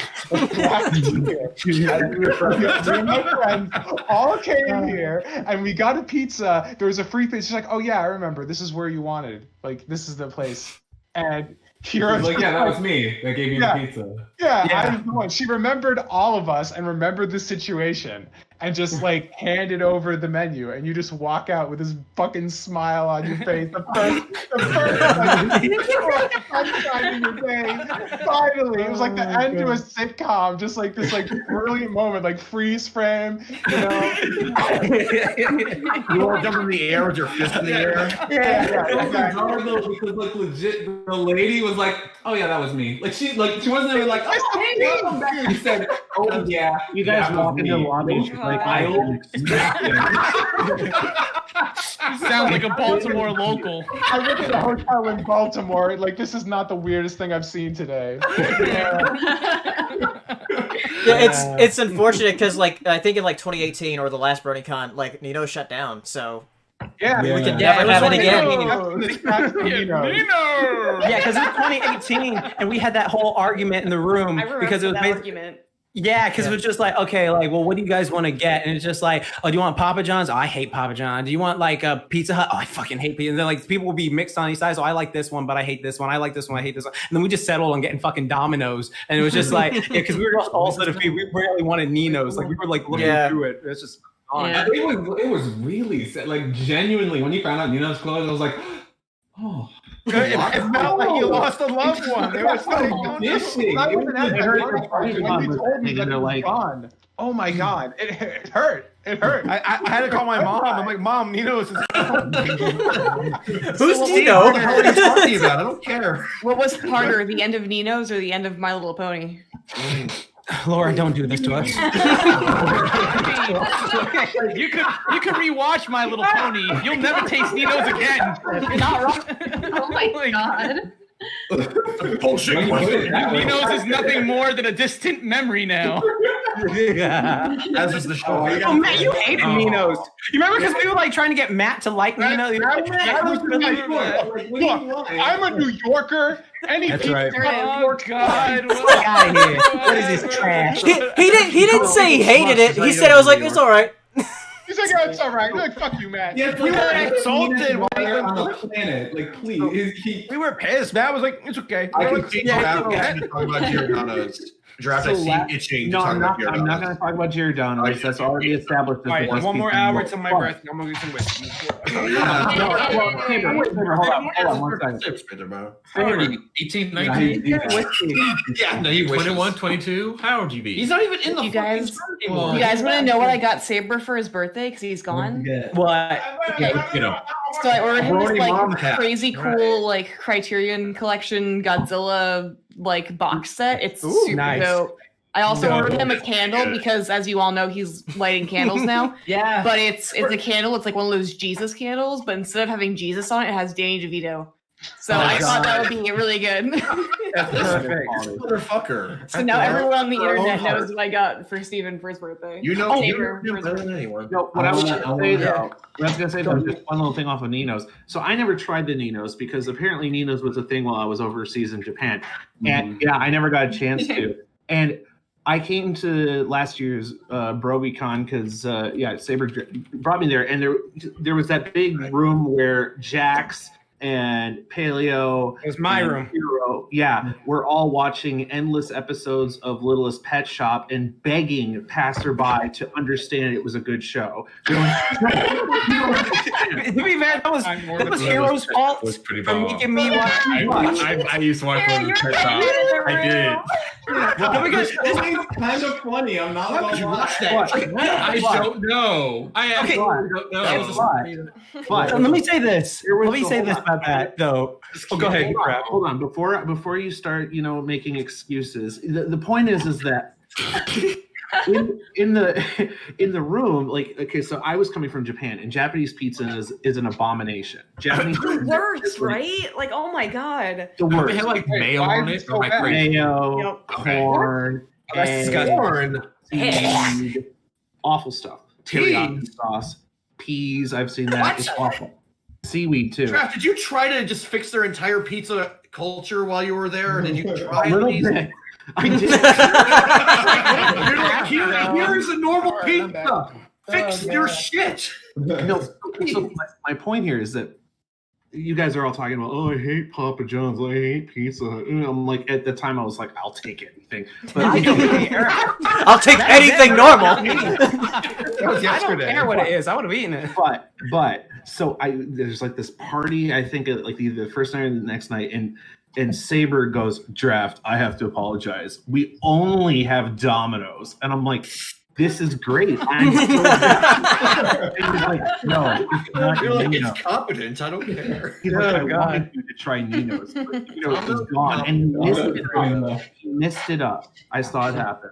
That was like 20 years ago. Cola. Yeah, RC Cola. Yeah.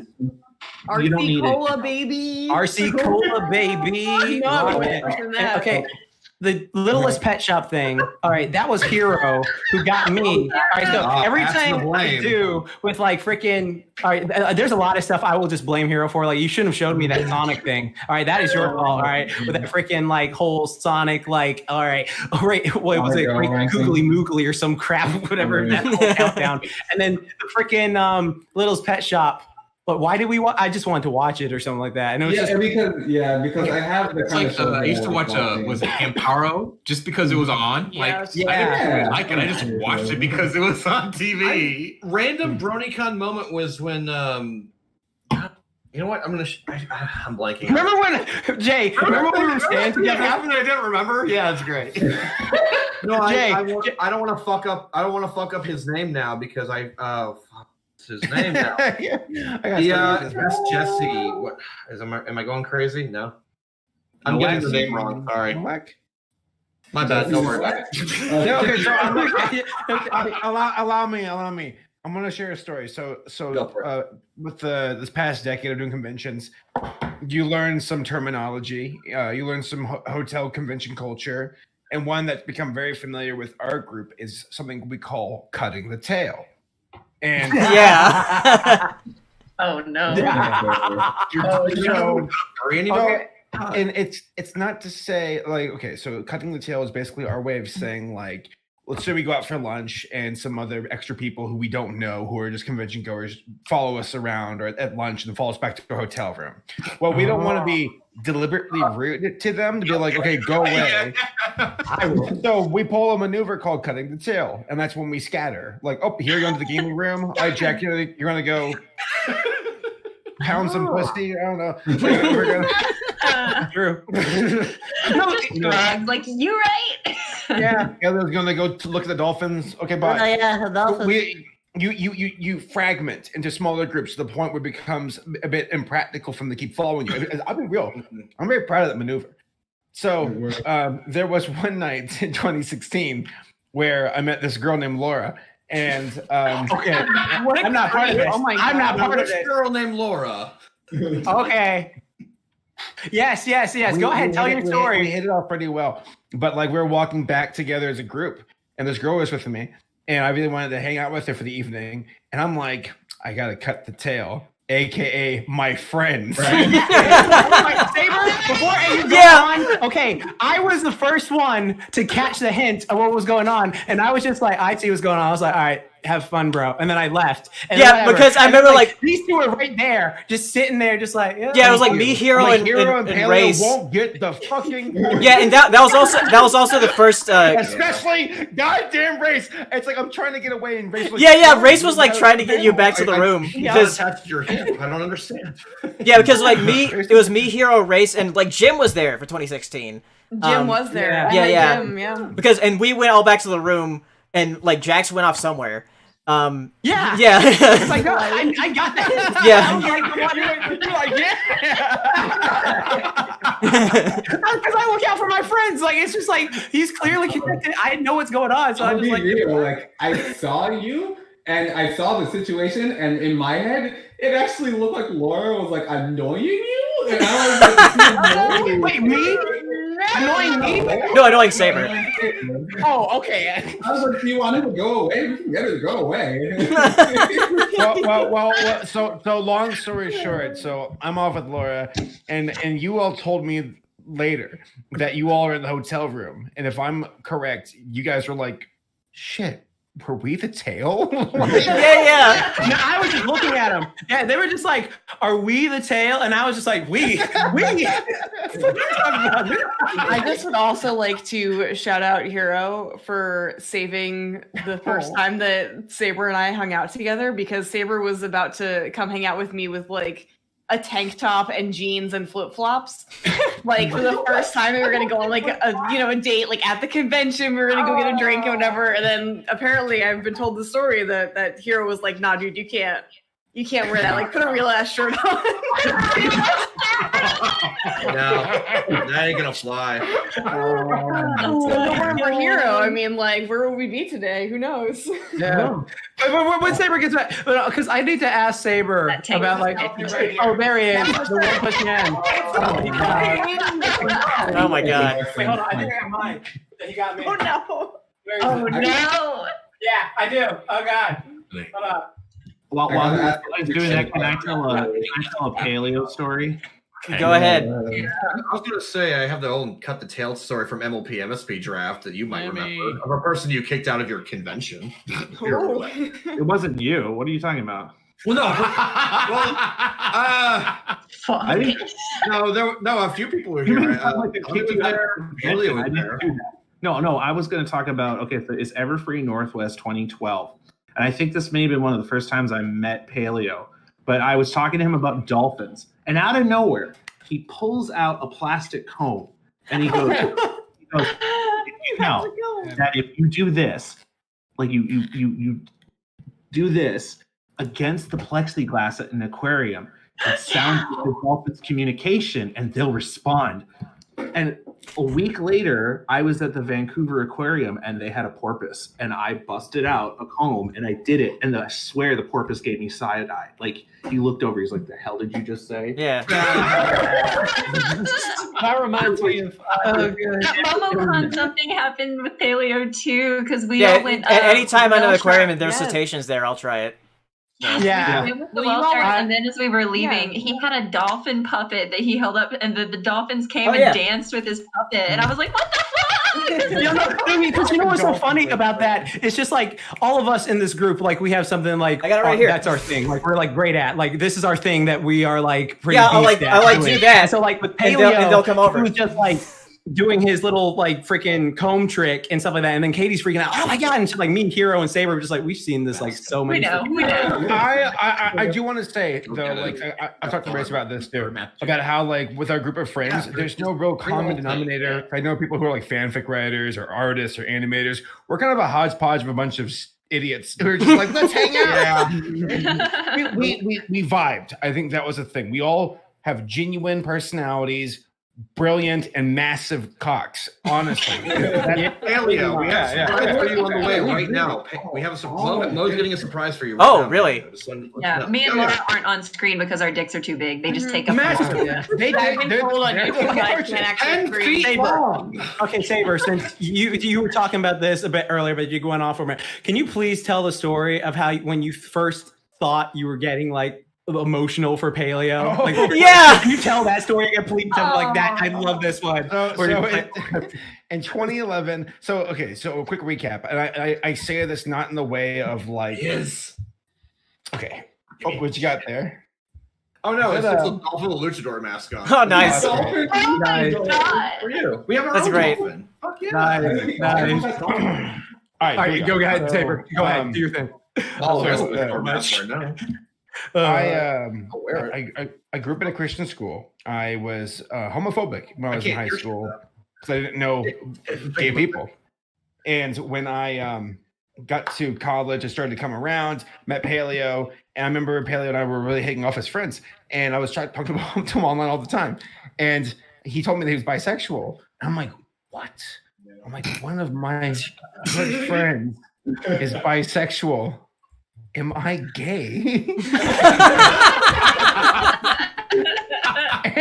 I genuinely remember driving with my little sister, and I'm like, I don't know, Rachel, he's pretty great. And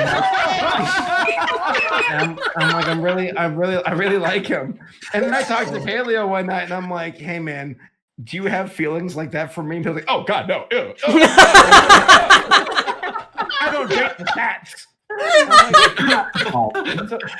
The fats? What?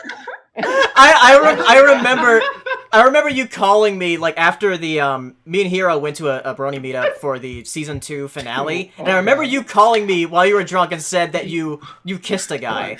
You're taking everything. Wait, what? Yeah, it was a very kind of thing. Yeah. You kissed the guy and I didn't get to see it. Excuse me. It was way before. It was my coworker at the Oyster Bar. He was actually he kind of opened my mind in a lot of ways as far as like someone who you ever meet someone in your life who was onto some shit before you finally came around to it. Yes. Like that was him for me. And I remember we were drunk one night at the back of the bar because we were closing down. Everybody was having drinks, and he walked up and he was like to me, and I'm like, oh, I kissed a guy, but it's more like he kissed me. and that's why I started thinking, I'm like, am I gay for Paleo? Am I gay? Do I want to suck the steno? And I remember asking Paleo, and Paleo's like, Paleo's like, I like twinks, and that's it, not fats. And I'm like, no, rude. No, because I remember like that whole thing. Because with your preference. I mean, you're not wrong. I'm a bad extreme for gay guys. Like when there are like literally like no chicks who hit me up online except for my wonderful girlfriend. But as far as gay. Paleo, no. I know. But when it comes to like gay guys online for Twitter and YouTube, I get that shit all the time. And I'm like, I rolled the wrong class. Like, yeah, you'd be having such an easy time. Oh, the first time freaking Paleo was like saying he was like bi or something. Like we were talking in a call. I think all of us were just talking about like our types or something like that. And then Paleo was just like, he said to like me and Hero, and he was like, oh, don't you guys ever worry. Like none of you are ever my type at all. And then I was just like, what the fuck do you mean none of you is type? Right.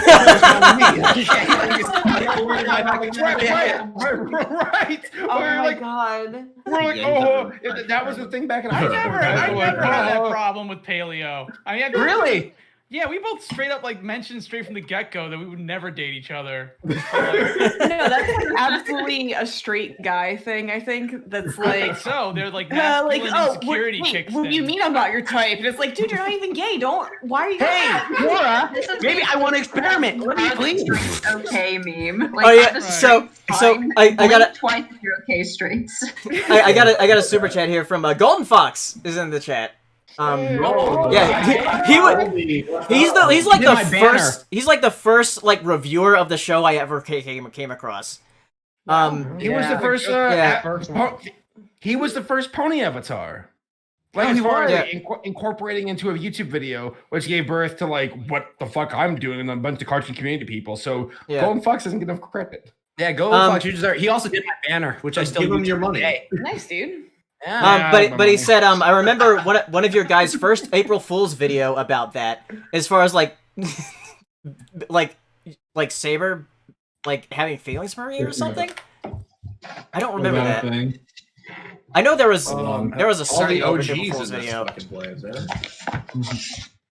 I do want to ask a pony question since there are so many pony people in the chat. Ask a pony question. Yo, Question. I already know Jackson's answer, and I forget Paleo's answer. But like, since there are so many episodes now, what's the one that just you jive with the most? Your absolute Bro, you can Season ask me 1 this. finale. Season 1 finale. finale. Wow, you had it like this one. Okay, it's like You had that raised. okay, it's between that and like Pinky Pride, but it's like, oh, cool, Weird Al like it shows up for an episode. But it's like when I think about like what is like my favorite pony experience, it's definitely season 1 finale because it's like it's got like multiple good songs. It's got like it's got before the show catered to the memes.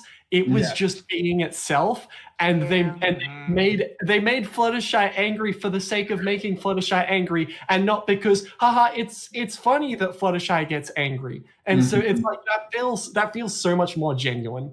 Where it's like before it like got wind sweats. It's like, okay, yeah, 100th episode, that's really cool, and like, oh, lots of fan servicey stuff. Like, yeah, that's cool, but it doesn't feel special like the way it did with like the season 1 finale. Yeah. Like it sounds organic. I feel that. Exactly, and it's like there's a bit that every character gets to do, and it's like it's unlike the two-parters where it's like, oh yeah, does it count if you choose like one episode over the other? Or should you choose both episodes as two? No, the season 1 finale was 1 episode, and so you don't have to even like debate about or around like, oh, do you count two-parters, etc. So my immediate flat answer is yes, season 1 finale. I was kind of like, really? Until you explained it. I was like, you know what? Respect. I get it. It's good, right? Yeah, that's a really good. Any episode with Maud is the best episode. Laura, you? Oh, why you gotta call me out like that, my guy? Should I come back to you? I don't have one. Oh, it's like it wait. depends on my mood. Can I ask a question to the general pony audience? I don't know what you guys want to be called. The bronies. The bronies. No, I got a question. I don't know. So I'm a huge Star Trek fan. So whenever Next Generation specifically, Nice. So when everyone's like, "Hey, what episodes should I want to watch when I get to Star Trek TNG?" There's like a list of like 50 episodes you watch from like beginning to end. That'll get you to like the breadth of what that means, right? So same question to you all. If someone were to say, "Hey, I want to watch MLP, but I don't want to watch every episode between 1 to 400 or fucking whatever," like, what would you suggest?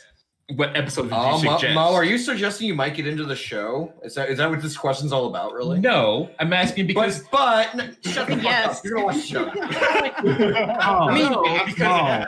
Well, to answer, Hey, I'm kidding. To answer Mo's question, what would you suggest? You do realize to answer Mo's question, I would probably say just like season 1, probably. I think season 1 is just the basic answer. That's the one that gets everyone. Is like episode. Actually, the very first Zagora episode is usually the episode a lot of people said was the one that is a good starter. It's a good one. Oh, that's interesting. Lesson Zero is also really good. Lesson Zero is fun too. It's like season 1 and 2, you can't go wrong. I especially think like if you're going to start with MLP, the first episode of the first season is literally about like a character who's like, ugh, do I have to deal with these goddamn ponies? Like, and that's like, literally think about me dealing with others. That's Twilight in episode 1. It's like a very good audience surrogate before. Dude, Yeah, your no, chat is that's right. one And your legit, chat is though. saying right now that episodes 1 and 2 are like very weak, and I actually agree with them because the first 2 episodes are just like they're the pilots. I get it, but like they don't really give a good as good of an example as the later episodes do of like the full scope. I of think how it's a good personalities and story. All Right. I think it's a good introduction to the characters, Star though. Trek, pretty much everyone's like, watch like the first episode and the episode spoilers when Tasha Yar dies in the first season. But after that, like, there's a lot of seasons after the first 1.5 seasons that are generally the bulk of the episodes that people suggest. I'm gonna say like the first like the premiere of season 1 is a good introduction to the characters, though, and I think the characters are like the most important part of the show. Yeah. Yeah, Watch like but- Lesson Zero or something. Like Lesson I've heard a billion stories of people not watching the first 2 episodes and just jumping in the middle of a season 1 somewhere and just still getting into the show. It doesn't really have to be like a specific. It's like it's not in chronological order. Yeah, Obviously. it's not like there's arcs. Or at most, there's like, oh, and now we've introduced the Crystal Place, so some episodes will be about the Crystal. Well, now there's the new we don't talk about that place very Just much. to kind of like clarify what the structure of the show really is that like the show's really divided up into 2 sections. There's like the season openers and finales, which tend to be 2-part kind of like adventure stories that leverage like the fantasy elements of the series, and then most of the stuff in between is usually slice of life, more kind of character centric stuff. I think that's where the show really shines, because instead of trying to be a fantasy show filtered through the lens of like a children's program for like babies, like it can just like be a show about characters like having friendship problems, and it doesn't have to dumb down that material too much because it's pretty accessible to all ages. And the characters are the best part of the show. You guys are appealing on intellectual levels, on intelligent levels. You're doing it the wrong way. Mo is a Star Trek fan. It's season. Watch the season 2 premiere. Oh, I mean, yeah. But Mo's not just a one. Mo, you're not just one dimensional like that. I'm just saying, Equestria, early Equestria. I get it. No, hold on. You gotta watch. You know, as a Star Trek fan, you gotta watch early, like season 1 and 2, because that's when the world building was the strongest, and Equestria was more kind of like this, like better society, better than. Tommy, I agree with you. Mr. President, Mr. President, wait. What's the argument? Wrong. Thank you, Mr. President. Wait. Thank you, Mr. President.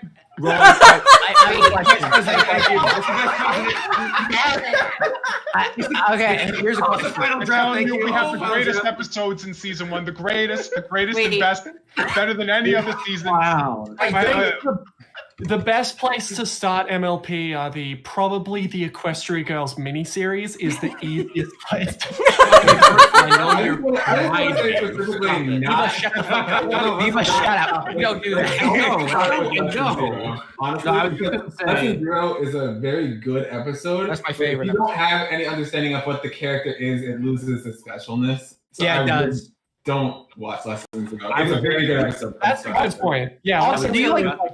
Yeah. So Also, do you think like you should watch the show like prior to like our influence to it, like just to get a feel of like what it was like it started out as before like we started getting. Yeah, well, I watched the movie, but in theaters, even Well- with all the rest of the children. Stop. And so wait, no, let me explain that. So.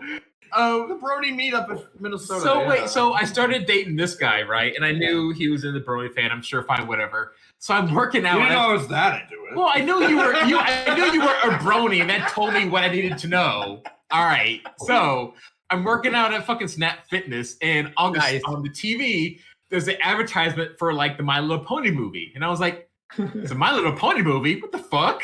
Then I was like, "Oh, hey, are you gonna go see it?" He said, "Yeah," and I was like, well, I kind of want to see it too because I don't know what this fucking. I think at this point I was surprised. Well, I don't know what this Brony fandom's about. Like, let me attempt to watch this movie and try to understand what's going on, right? That reminds me a lot of right. So the opening comes or whatever day we decide to go see it. And so meet him.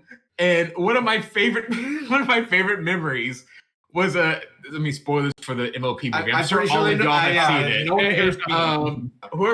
Who was the antagonist? I forget what the fuck his name is. The Right. So he gets turned to stone and he falls a billion feet and shatters, right? So there was a little girl in the very front row. So he shatters and she's like, "Mommy, is he dead?" Is he dead? Well, no, all the more emphasized by our friend Kyle in the other part of the theater when that happened, saying, "Oh shit," very loudly in front of children.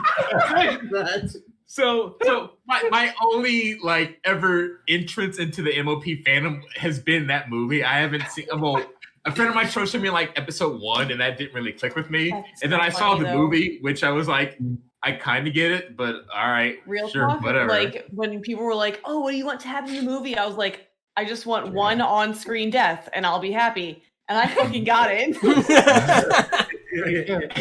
They killed him hard, like shit. He shows up again in the credits and he's like glued together or something. So But then that's just like stitching a corpse together like a zombie. He's a That reminds me of like and when, just be flesh. that reminds me when me and Hero went to go see the first Equestria Girls movie, and when when the main six power up, there's this guy in the audience who goes like, "Yo, Anthro!" Something old man behind us. Some 30-something-year-old black man. You can just, "Yo, Anthro! How are you?" Let's go. I'm still curious though, Tom. Yeah. What's up? I'm gonna get through everyone. I'm gonna do it. What was your favorite episode out of all of them? I mean, I haven't seen all of them. So All the ones that you've seen, I guess. Suited for Success. It's a good ass episode, right? Dude, fucking good. Sunset Shimmer coming in at the 11th hour is what saved Jesus Christ from dying on the cross. So I'm just saying. She is pretty based. Sunset Shimmer is based, right?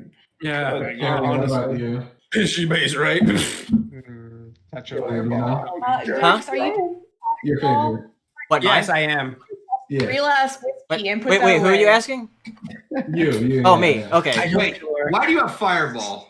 Right? Why? Okay. Why did you have Fireball? I was thinking about it, birthday. but Yeah, you can do better. I know. It's coming from me, the former Fireball King. You remember when we were like at BronyCon Oh my God, 2014? yeah. Like, Ralphed all over the fucking. Oh yeah, Yo, Paleo was deep in thought. I do. no. I was waiting for them to finish. Is Jim Blake? Is she? What's the last alive. That's good. That's good. That's all. I don't know anything else though. Oh man. No, I was thinking about it because I was thinking about like because I usually go to like It's About Time or like certain Twilight Focus episodes, but I actually think the last episode might be my favorite. Yeah. Really? Just because Yeah. it makes you cry like a little bitch. It's just because of like Well, that's the not whole some friendship. the whole thing of like saying goodbye to friends and friends like going off, and it was like, you know, the end of the fandom in a way. Yeah. With that episode. Only we were I can't listen to that song. That song, I will cry. Twilight Yeah. realizing she was immortal and all her friends are gonna die eventually. Yep. Yeah. Dude, they're all fucking old. They're all old and wrinkled. I mean, you haven't watched the ending, have you? Yeah, you know last That's episode. not the threat. You It's not watched the like last episode, Tom? implied. Like, Yeah. no, I'm mortal. What else? Whatever shall I do? Pretty much. Oh. It's implied. It's not directly Uncle said. Jay. Uncle Jay. What's your favorite of it? Uncle. Uncle Jay. Yeah, you're Uncle Jay. Oh yeah. You don't know that? The favorite episode? Question? Yeah. Favorite episode. Shoot. Paleo, I'm gonna make you something. What? Paleo, I'm gonna make you something right now, okay? What? You're I'll be done making in him a 5 minutes. pizza? You'll. I don't like him that much. All right, I'm getting to the part right now where I'm starting to get drunk here. I remember Yeah, when I called draft. I called draft one time. It was like back in like 2014 because Domino's pizza was selling this fucking awful pizza with fucking hot dog, like little miniature wiener crust. I remember Yeah. that. Dude. And I got into a call with not Race, fuck him, with Draft. And I was like, Draft. I'm like, Draft, should I buy this? I see a little pony potato, little peeper, Matt. Yeah. He's focusing on his camera. Stealthing it in there. Long story short, Draft is an enabler, and he told me to buy it. And I dipped it. I dipped it in mustard. What were you thinking? Hold on, dude. Life is about experiences, and that's my water. I tried to let yourself try something new. Okay, I don't take any guilt for that. I just feel a little bit of heart congestion. That's all. Okay. Yeah, that's right. I am an enabler for Saber. When he calls, you're an enabler in general. Yeah. You are just an enabler in general. Yeah. Don't fucking bullshit. Just Saber. Yeah. You. Yeah, right. Oh my God, I need that as a clip. Yeah, like that's a good audio clip. That very just my natural reaction to Draft in a normal moment at any time. Is that. No, actually, his real reaction to me is like if I go over to it's that. The disgust. Yep. Or just general disdain and disgust for Draft. My reaction. Oh, hey, and he'll just walk downstairs. Jack, what about you? I'm sorry, what was the question? Your favorite episode? Oh, my favorite episode? I hurt you. That is the worst way possible. That is not a heart in any imagination. Do you see how little effort I put into it? That's how much I say. Let them fight first. Let them do their thing. Okay, I want to answer this. I want to answer this question. What was the question? The question was my favorite episode. Oh shit! I'm trying to answer that. And to this day, it's still the Sleepless in Ponyville episode, which is them camping for the first time. Is that season 1? That's season 3, right? Wait, why is that your favorite episode? Well, that's a good question, Bo. Thank you for asking. No. So it's weird because there's not like any songs. There's no, I don't know. It for whatever reason, it was the relationship. It's a story about the relationship of Rainbow Dash and Scootaloo, basically, and their deep. Wait, who's Scootaloo? The crippled one. Anyway. Sorry. Why would you turn into an adult?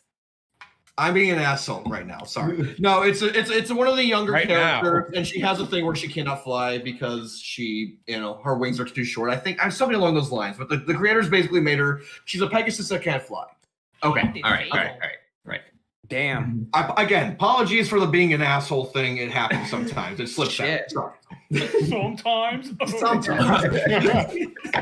Always sometimes. No, I don't know. So I don't know. Like, I don't even like Rainbow Dash is. I'm not even like a big fan of these characters as much. It's like I like these characters, sure. I just like I'm not like the. You like they're not Applejack. Applejack, so therefore they don't really matter. Yeah. But Applejack's second best. You're just like me, sure. But for some reason, this the way the writing happened in that episode and the characters, gradually, big sister, little sister kind of dynamic happened. Basically, I don't know what it was. It just really, I was like, oh, that's really touching. I really liked it a lot. It was really nice. And I don't know what it is. I mean, you can talk about the last episode, and that's very emotional, yes, and all that. I don't know. I still I liked this story. I liked this particular story of like two characters that were kind of close, but they weren't that close, and then they came together really fully because of the situation in that episode. I don't know. I really liked it a lot, so it stuck with me, and that's been my answer like since like the episode aired, like from 2014 on, pretty much. Wait, can I ask you a very important question? Yes. Remember Dash of Pegasus? Yes. Okay, that makes sense. All right. That's a Larson episode, right? Sleepless in Ponyville? I think so. I don't know. Was that season 3? Yes, it's season 3. I'm a blasphemer. It's season 3. I'm the worst season. Well, that was like the best episode of season 3. So it was the best. It's one of the best. It's that or the Trixie episode is one of the better ones of season 3. Viva, you are the one who made fucking Pony Polka remix. What? That was really good. I didn't make the song. I made the animation. Also, wow, that was a segue. But yeah. Where was the transition? I missed it. I mean, I don't mind because I would like to talk about that because I spent a very shut up. Segue. There's a cat. There's a cat in Hira's lap. I'm joking. Lena, hi. Viva. There we go. How long did it take you to make that shit? I originally was like, oh, this is a 3-year-long project. And then I looked at the dates and I'm like, no, it was closer to 4. So it's basically a 4-year-long project where I was, okay, so here's the sitch. So I was like, so animated James, right? He did content, he did animations, he'd done a couple of songs. And like he was like, I was like inspired. I don't want to say it sounds so sappy, but I was inspired by his content at the time, and I'm like, I want to do something really cool. I'm gonna go to BronyCon. I'm gonna invite him onto a panel, and I'm going to present at that panel without telling anybody Brony Polka animated, because Brony Polka was his song. I obviously didn't end up animating the whole thing, but I did animate like the first 3 minutes of the 9-minute song, and presented to him, and as a surprise, and I'm very happy about that. That was super cool. But I was then locked in to animate the other 6 minutes of this beast of a song. It was essentially like 20 music videos in one, and I was the only person doing everything, minus a couple of things my sister did. In the end, the only 2 people, minus James, who worked on this video were me and my sister. So it took a beast of a while, and a lot of like art block, and a lot of like, oh, I want to do these other things too. And a lot of, oh, suddenly my YouTube channel is blowing up over non-pony content, and I still haven't finished Brony Polka animated, and I promised I'd finish that. James has since left the fandom, and I don't even know if he's seen Brony Polka, the full version, Brony Polka animated, which is a shame. But you know what? That's like a whole other thing where he was like, he wanted to separate him. He wanted to like splinter away off. It was like he wasn't like feeling good about it, and that's totally fine. So I don't even mind that he hasn't seen it.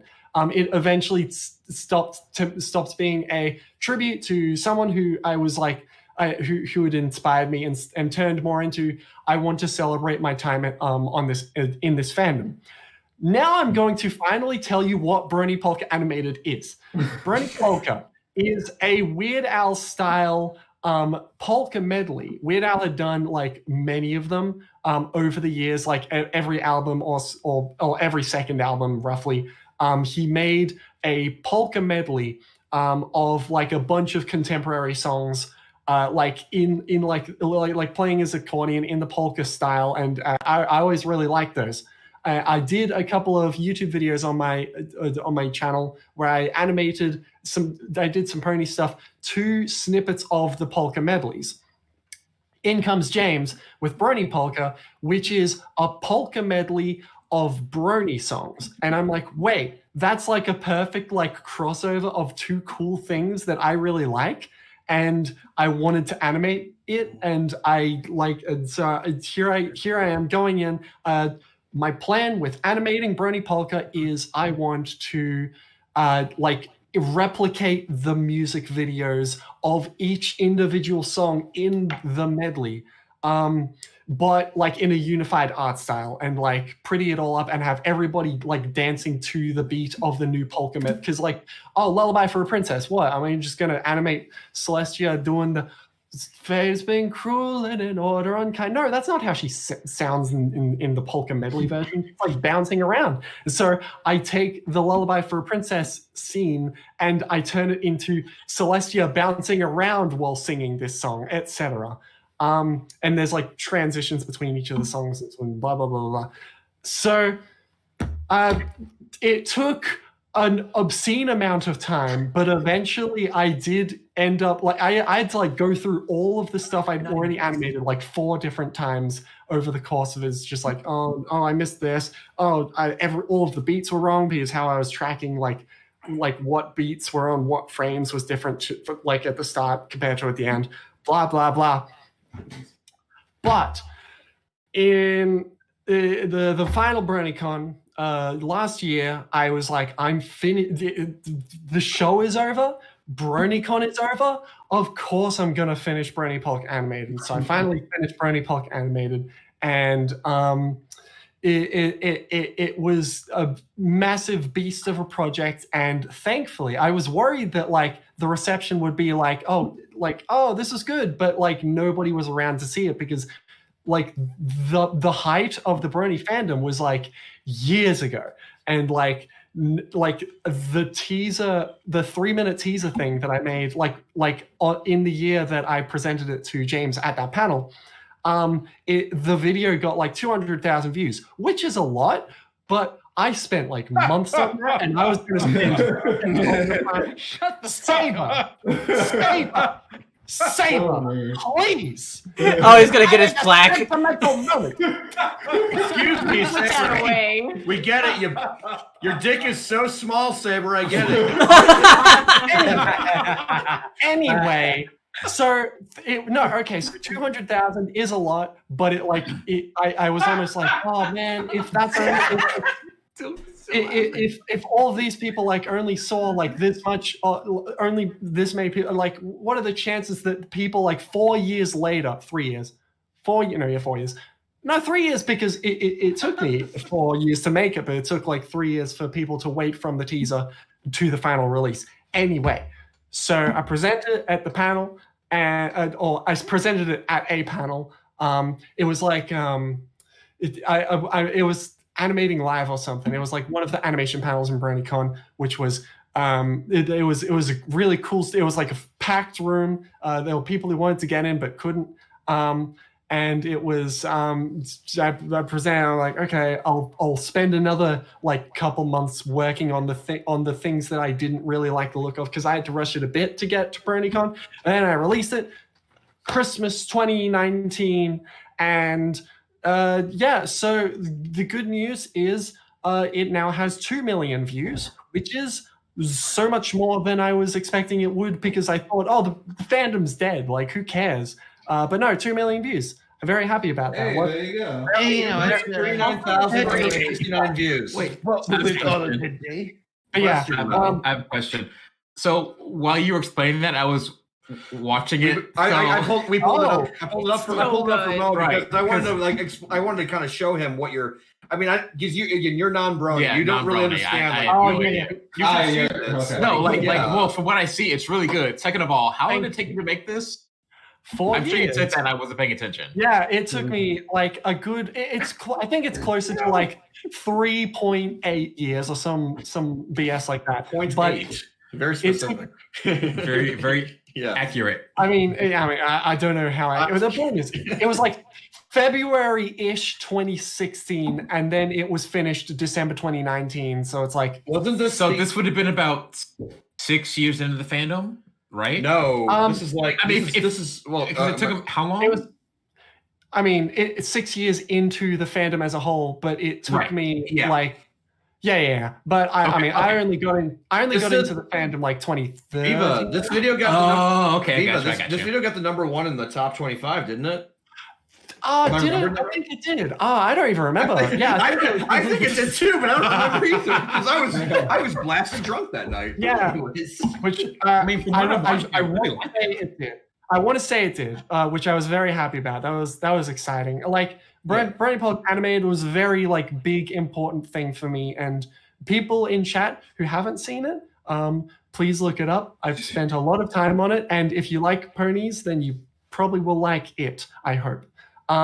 It was like there was like lots of like things that like I had in my head like I want this scene to look like this. I want this scene to look like this. Like 4 years before it finally got released, like, and it's like really cool. Like eventually, like getting there was like a few scenes I was terrified of because Swing Tavi Swing, which is the one where Octavia beats up the changeling, and it's like a fight scene. I'm like, I know how I want it to look, but I am literally not good enough an animator to make it look how I want it to look in my head.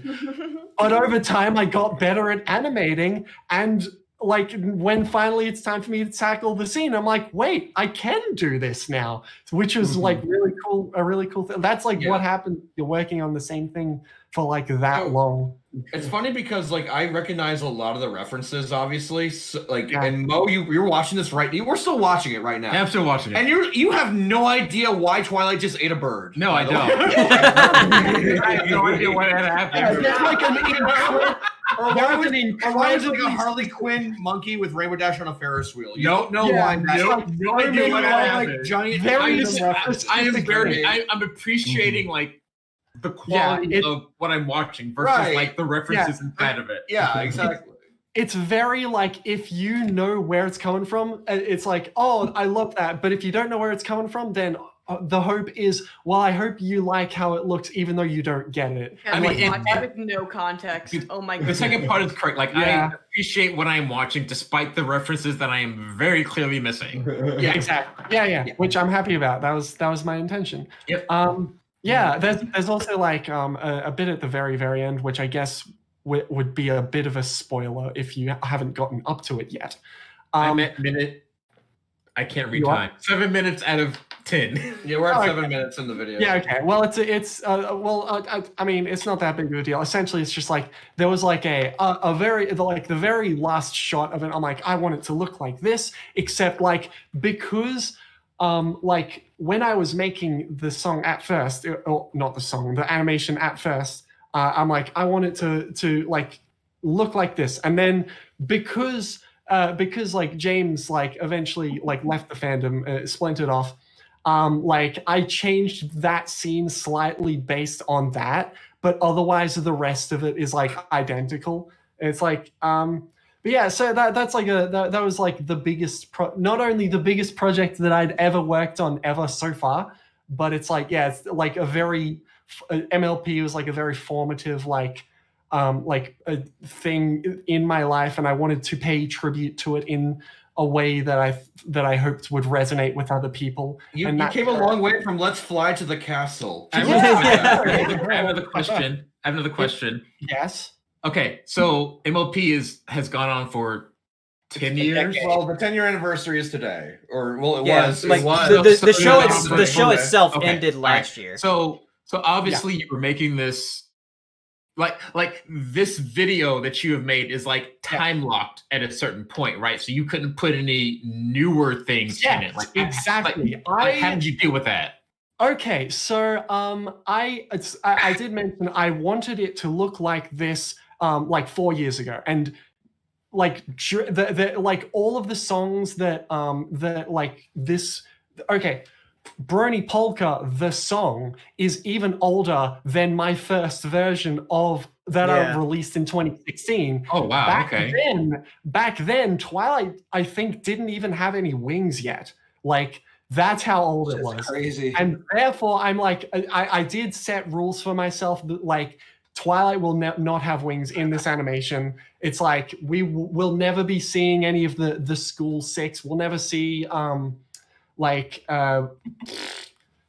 most of the things that happened in the show. We don't even see any like crystal content. That being said, there was one like thing that I did. So it's like all of these are based on music videos that existed, but one of the music videos that I based, or I think maybe two, that my animation was based on, came out after like the song, or after like my version of Brony Polka. It was Lullaby for a Princess came out like well after Brony Polka, and or the animation, I mean, by Warp Out, I believe. And I base my thing on it. It's like, oh, but that's like a really big deal thing, and so therefore, if I'm gonna like, it's like it feels extremely wrong to not base my animation off that. Another thing was like, I think, like an animatic of Lost on the Moon or something. Lost on the Moon. No. Lost on the Moon was different one. Yeah. At the very so that was like very lightly based off SFM by Adam the Amazing 64. And we were like hanging out with Adam literally earlier today. Yes. He's visiting us here in Minnesota. It's fun. Oh, there you go. But yeah, so like, what's funny is that I brought that up to him. I was like, oh yeah, I bass part of Brain Poker on your video. And he's like, which one? I'm like, you remember doing that one? I'm like, no, I don't remember doing that one. I'm sure I got the names right. I'm like, I like looked around. I was like, no, he just didn't remember. It was like such a non-event for him because it was like a whatever SFM from ages ago, and not many people had even seen it. But Can I change the topic for a second? I do want to bring up something. Okay. You finish your shit, but I do want to bring up something. Oh, okay. Well, I mean, I get I'm mostly done there, but it's like it was like a funny sort of thing where I was like, oh yeah, I bet the Lost on the Moon animation was very, very loosely based off that SFM. Instead, I turned it into now everybody's like they're doing wibbly arms. It was like a fun sort of like I'm just gonna have fun with this, like even though that's not what the original music video. Inflatable arm flowing tube man. Yeah. Anyway, so I think I'm mostly done talking about. No, dude, it's a good topic. You worked your ass off on the video. I think you should be given a good chunk of time to talk about it. And more important, my questions were answered. Thank you. Yay! Okay, I'm glad I answered them adequately. All right, Sable, what do you want to say? Do y'all remember? It's been a decade. Remember Ghost? When he used to do a stupid podcast and talk about my god! The cans. The cans. No, like I never like actually looked at that guy's podcast, but like I heard stories about other people just trolling the guy. Yeah, apparently. Do you think he was in on it where like he hammed it up because he knew that people like reacted to his reactions? Whatever happened to him? Does he still I don't know. Is he just into the ether, into the void? Is he gone? A lot of folks went that way, like SoGap. Where did SoGap go? No idea. He reappeared briefly. Thank God for that. He reappeared briefly, but then nothing. And SoGap was the first person who I ever met who said, "I believe in communism." I was like, "Oh," like, and they were just confused. Because SoGap, we all met him at Canada Gardens 2012. That convention, Draft. Fuck you for making us go to this convention. I didn't do that. You spoke to Klisk, and Klisk promised you a flight out there, and Ohio is a cursed state. It's gonna be cursed during this fucking election. Are we gonna go back to Ohio in next July for Shrine Carnival? Is that it? Saber. What fucker? I wanted to give you an opportunity to try new things, and I think you took that opportunity at Candlelight Gardens. Let me just say, and I did. You did.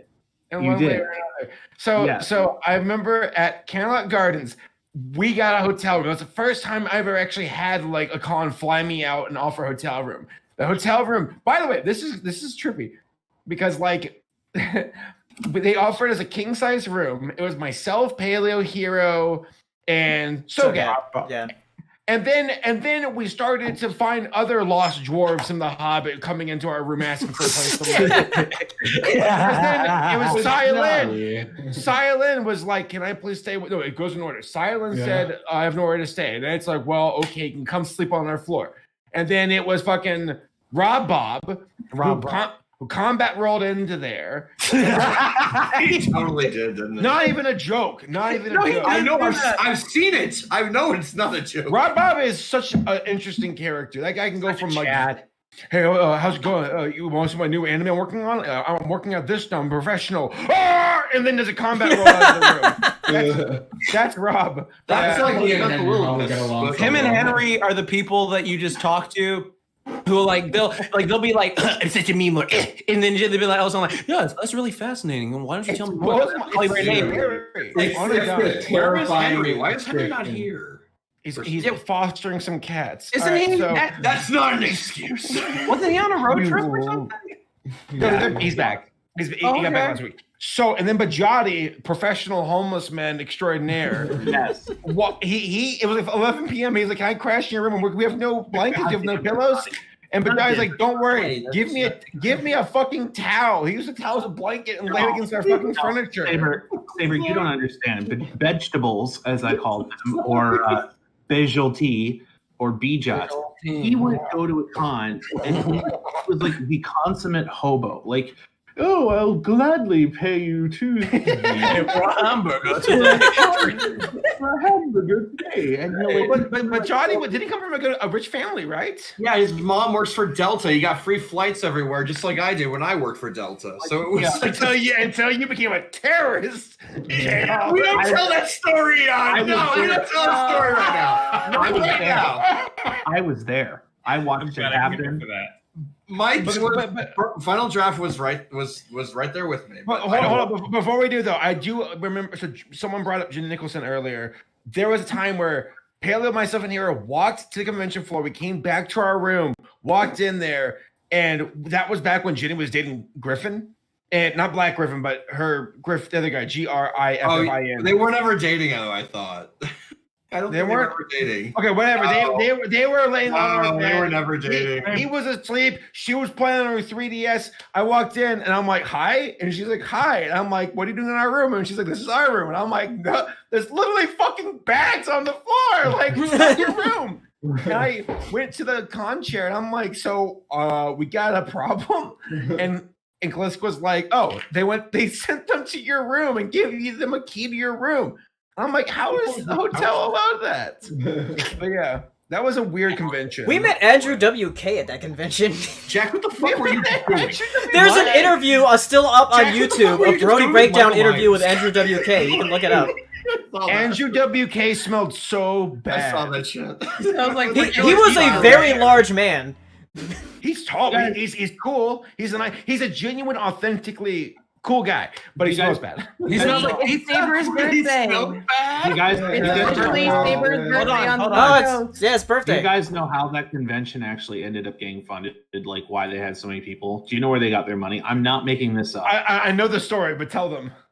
Yeah. I'm not making this up. The con chair was the son of the guy who wrote the "Give Me a Break" Kit Kat jingle. I'm not making that up. Stop that right now. Give me a break. Break me up a piece. All right. That jingle created a convention in Cleveland. I want everyone to understand that. Yeah. He Can we sing happy birthday to Saber? No, okay, here. Yeah. Jordan, don't drink that. What? Because stop. it's Saber's birthday, and I love Don't him. you do it! Happy birthday. Thank you, honey. I love you. Hey, you know what, Saber? Sing it. Saber. All right, everyone, What? sing your songs. Wait, no. Hold on. I want to play this one. I'm sorry. Sing our songs? What does that mean?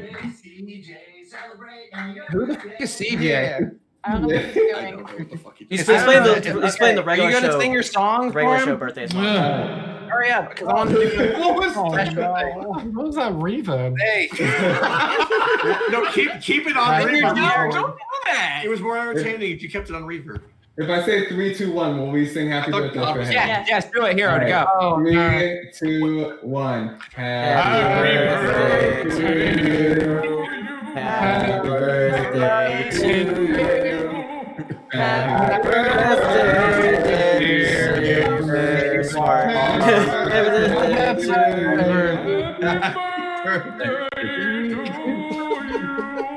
All right, here we go. Saber, here's your freaking Time zones? Is that what's Yes. happening right now? Yeah, I mean, This is happening. Saber, here's your birthday rap. Yeah, we're you're on the 1 East year Coast. older. You're 1 year wiser. Rock and roll star, King Czar, and a Kaiser. Room full of friends, mouth full of cake. Every present is for you, and it feels pretty great. You're the man of the hour, the VIP. Get the first slice of the PIE, but first blow out the candles and make a wish. Put a smile on, because it's your birthday, bitch. Happy birthday. Yeah. hey. All right, I'm gonna go get cake for you. The birthday train leaving the station. We got soundboards and shit. Well, obviously. I mean, I understood that part. Somebody disintegrated. I like how Bye, Matt Laura. was like singing I think on Laura God had to voice, go. and I was like, "Who the fuck is that?" It's God voice. How do I know that Matt equals God voice? Like, Because before Matt was just cute little pony avatar. You're like, "Oh, I like that." well, his avatar was cute, but his avatar's not here anymore. Yeah, no, my camera. died. This is for you. Oh, but that's it's too also Yeah, no, my also for me. Here you go. This is like cake for you, Saber. You got some cake? Jack, here, I want you to have it. All right, eat it. No. What kind of cake is that? This is Yellow cake with frosting. I'm also kind of buzzed, so whatever. Here you go. Yeah, birthday cake for Jax from me. My lunchtime was like 2 hours ago, and I still haven't eaten because I'm like, oh, a live stream. Bye, Laura. Lunchtime was Go get your Australia. Okay, that makes sense. Yes, but no, I find it. I don't want to be impolite. I don't want to just leave in the middle of it. It's like it's fine. Too late now. You gotta go. I'll eat later. It's fine. What kind of cake are you eating? Yellow cake. Yellow cake. Wait, you never told me what your favorite episode is. You can't get out of this question. Oh, my favorite episode of what? Like DuckTales is the one No. where What? The new DuckTales is so good. The new DuckTales. DuckTales is really good. Yeah. Wait, the new DuckTales is good? Yeah, it's really good. Extraordinarily good. It's You ever watched the new DuckTales? Ask extraordinary. them. They're all animation experts. Okay. All right. First off, first off, this is the thing about DuckTales. DuckTales is so fucking good. But to go back to My Little Pony, here are my favorite episode. Fuck, I really like Lesson Zero, but I sort of like the ones that make me feel emotional about stuff. Are you okay, dude? Yeah, man. Are you rolling? Are you fine? Good. So good. So honestly, that cake's really hitting him hard. Yeah, man. So the episode that just hit me the most emotionally was like the season 4 finale. Oh my god. Yeah. Which one was that? That's the Tyrion episode. Dragon Ball Z episode. Well, because Oh, of course. Wait, I'm gonna ask you a very dumb question. What was the one where they like became Voltron and eliminated some evil shit? What the hell did you say? You heard what I said? I don't understand. I can't mean when Twilight Sparkle Discord. That's Satan, season 1, that's season 2. 4. Whatever. Season 1 that helps me none. Hero, what were you saying? I apologize. Your question. No, I was just letting him know. I was like, if you mean the one where Twilight Sparkle fights Satan in a Dragon Ball Z-esque show off, and you mean is it season the one 4, where it's against the horn, the Minotaur man? Tyrion. Who's a ripoff in he's not a ripoff. What's Minotaur man's name again? Tyrion. And it's a centaur, not a best pony. minotaur. Yeah. No, yeah, that's what you're talking about. Yeah, I don't that know was why. Dragon Ball Z episode. I don't know why I saw that. That was pretty badass. You saw that scene because when that scene made the round, because at the time that was like, oh, My Little Pony's not that cool. Oh my god, they're doing Dragon Ball Z. That was Damn a right. ridiculous day. That was pretty badass. I You know loved how it. big my fucking Twitter was blowing up because of that? Like you weren't home, right? You weren't home. I wasn't home. Like literally, I remember I was at fucking college taking a math test. And I was just like, oh, I'll watch the finale when I get home. And then like I finish my math test, I pass it. And then like I just go on Twitter and there's like literally like no bullshit, like 80 notifications. Where's Jaxblade at? Jaxblade, are you watching this? Yeah. And like fucking Saber Sparks is like, Jaxblade, you have to be in the next Bronies Rag now. Are you watching this? I'm like, what are you talking about? And so I go and I just sit down. I'm like, okay, whatever, let's watch this shit. And then I like see all the just insanity happen and I lose my shit respectively. And so like, and then I just go to fucking Twitter. I'm like, oh my fucking God. And then I made Jack is looking at his phone and he's like, the notifications are over 9,000. Yeah. And then I made a parody video of Bronies React with Jax was like the focus of it. So you want to know, That one like scene. I only know that one I remember scene that. through like Anthology and you and like other bullshittery. Other bullshittery is that is my wheelhouse. Yes. So Draft. I'm dreading asking you this question, Draft. What is your favorite episode of My Little Pony? Probably some from season 1. How many episodes have you even seen? I don't even know. I think I watched up to like season 3. No, I think I stopped watching after season 4-ish. I don't remember. It was like 20. It's been like 5 years. It's been 84 years. Mm-hmm. Before I say what my favorite episode was, though, I would like to say what my favorite. I would like to say what my favorite YouTube comment was about an episode. So, do you guys remember in Return to Harmony, or I think that's what it was called? Camelot Wedding, the one where the wedding episode, and they finally showed Vinyl Scratch's eyes. Everyone before that point was like, her eyes are red. Like all the artwork, her eyes was red. That's also why I chose to make Vinyl Scratch's eyes red in Brony Polka. I'm sorry, you can. There it is. So, when it happened, there was all this like somebody posted. I think we did an EFN review of the episode, and somebody underneath said, "Vinyl Scratch's eyes are actually red." And somebody replied, said, "No, the creators, in particular the animators, had tweeted out, no, her eyes are like this magenta color."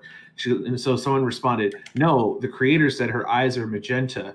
Response: "The creators are wrong. Her eyes are red." That was comment for real. Oh my god. I have to say probably. What a time. Do you guys actually have? I want to know, Hero. Do you have a guess what my favorite episode is? I have a guess. I have nothing on you. No, I don't know. I have a guess because you're like, you don't know shit. I can still say season number, episode number. Go for it. What is it? Season 4, episode 7. Nope. No. He doesn't even know the fucking season. I'm gonna think Luna Eclipse, the first Luna episode. Yeah, that's what I was gonna say. The October. Yeah, Luna that's my guess too. You know, I feel known now because actually, yeah, that is it. But yeah. It used to be Party 1, then it became Lesson 0, Drink, and then Jack's catchphrase, and then it definitely is Luna Eclipse. I'll drink to that. Because Luna is a badass in the episode and speaks with a ridiculous old English syntax, and it's too funny, and she's terrifying everyone, and it's hilarious. So yeah, probably. Same. I don't think I'm a good person to ask this question though, because I think there's at least like 50 episodes or something I haven't seen, so I don't know. If you stop at season 4, there's more than that. How many episodes are there? There's like over 222 is the total. Dude, do you all remember that one night when we were at BronyCon, like, what was it, 2014? And Draft got into a fight with, like, this guy at a bar. No, it was wild. So Draft was flat out drunk, all right? Draft was drunk, and I think he did a line of crack. And Draft crack? No, never. So this girl like walked up. Draft girl? Never. Okay, you got me. I'm bullshitting. You remember the first time me and you ever interacted besides Paleo? Like a comment section? Fucking YouTube. Draft, I love you, but I'm sorry, dude. I just made I'm sorry, dude. You know what? It was a good burn. It was a burn. See, this is the thing. Whenever Draft have sex with a girl, he's gonna shove it in her pussy, and then he's gonna say, "This is the wrong venue." See, it was turning into an argument beforehand. That's what Draft would say. Like, I get that. Do you understand that was, oh god, that stupid phrase, and it was out of context, and then you make a comment like that on Twitter, and suddenly you're cursed by it for the rest of your life. That's not how any of this whenever you're dead, Draft, and you're in the ground, I'm gonna be like, he wanted to be cremated. This is the wrong venue. No, actually, I plan on it when I'm buried. I plan on having a gravestone with like something ridiculous on it. Like one of my favorite ones I've heard of is one that just says, "I knew this would happen," or like just something like that. I also intend on imposing a party on the funeral so that everyone has to take part. I am gonna fucking buy your corpse, and I'm gonna stuff it. And I'm gonna put it in my fucking study, and I'm gonna throw darts at it. Psycho, you're like gonna come out and you're gonna be like, I'm gonna dig out I have your grave, and somebody's gonna be like, "Oi, what are you doing there?" I'm like, "He's my boss." Foolish grave rob. What? You're like, Wah. No, like I can see this now. Like you getting really drunk, and my stuffed taxidermy is in a chair, and you're like, "Draft, you old you old scallywag bum. Oh, you're even in death, you're an inspiration." And so see that. So I've asked this question to the guys before. Okay, let's say it's all of us versus Gabe and Dusty. Oh, Jax, you're on our team. Okay, all of us versus Gabe and Dusty in a fight. So 1, 2, 3, 4, 5, 6, 7, 8, 9, 10. 10 of us versus Gabe and Dusty. Could we take them? Yes. Yes. Is Gabe ticklish? Okay. Yeah, Gabe is ticklish. Gabe is ticklish. Question? Yes. Is Gabe that beat? No. Here's what you do. I'm just saying you can like. I could do it myself. I could do it without the rest of you. Here's how you do it. Number one, Gabe, you just tell him. You just say, Gabe, you got a show in 5 minutes. He'll follow. No. This is what Draft would do. He pull up Monique Creeper on speed dial and then give it and freeze and pack up slowly. Now for Dusty, all you need to do is take some spaghetti out of your pocket. Be in range status. To be fair, Dusty was a good sport about that because then he. I know. I'm giving him. Shut up, Jay! Shut up! No. I'm being yelled at by 1 million subscriber celebrity Saber Spark. I will raise them. Yeah, he's got a factor of 1 million subscribers. How about this? Honestly, God, speaking of Dusty, made me think about meatballs. And there was a one day. There was a connection with this. I get it. At Babs, thank you, honey. But at BabsCon 2016, I actually had my first genuine fight with Race Best. And let me tell you, I hate fighting Race because not physically, mentally. What? Because Race is a fucking stubborn ass goat. I hate it. When Race is dead set on something, it is almost impossible to turn him around. And I promised him early in the day, I'm like, oh, we'll go see Zootopia for the 50th time. All right. And then it was like evening. I'm hanging out with Jillian Barrow. I was hanging out with Henry at Dusty's party. He had a bunch of like meatballs, and I was shoving balls in my mouth. I mean, it was a good evening. And then Race is there going, TikTok Saber, TikTok. Matt, you were there for this too. TikTok Saber, it's time to go. We're going to miss the fucking movie show. I'm like, for what? The movie you saw 20 times already? Let me stay. Let me enjoy the party with my friends. And Race held me too. He's like, Saber, you promised. I'm like, fuck. Fine. So Matt is driving like a fucking chauffeur. Race and I is like an old couple arguing about going to the theater. And along the way, I'm like, Matt, give me your fucking weed. I need to get high. And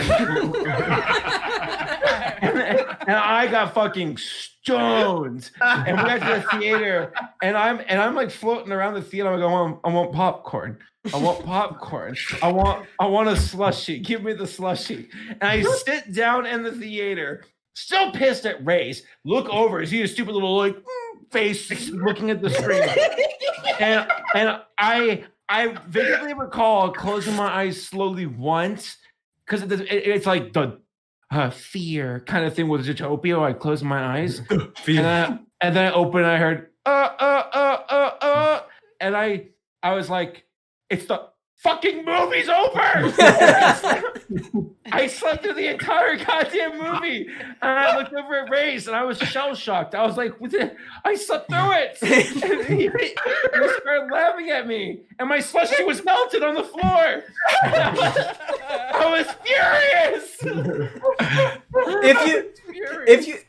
If you have any doubt that Saber is like not a furry or whatever, he was so reluctant. He was so reluctant to go see Zootopia, so he's not a furry. No.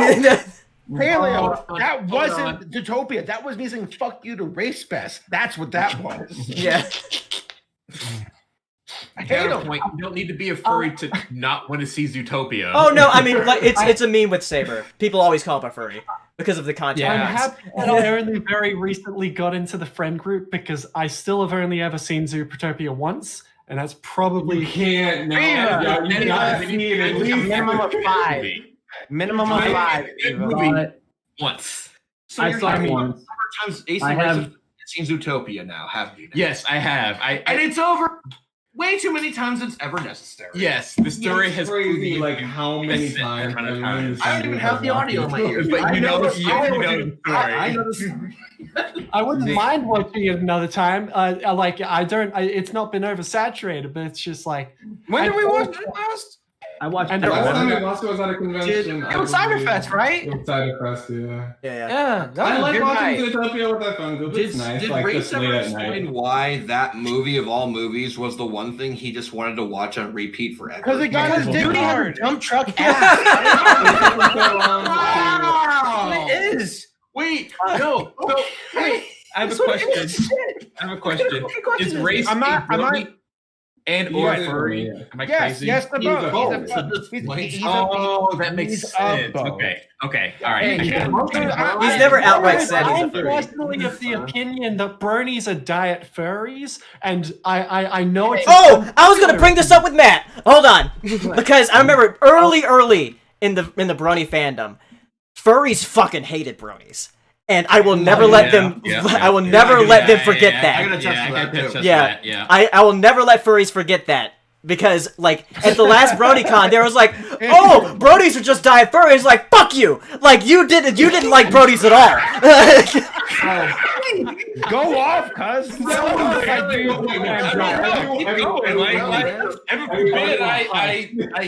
was the most genuine. Fuck you! That's like Paleo pissed off. The angry finger.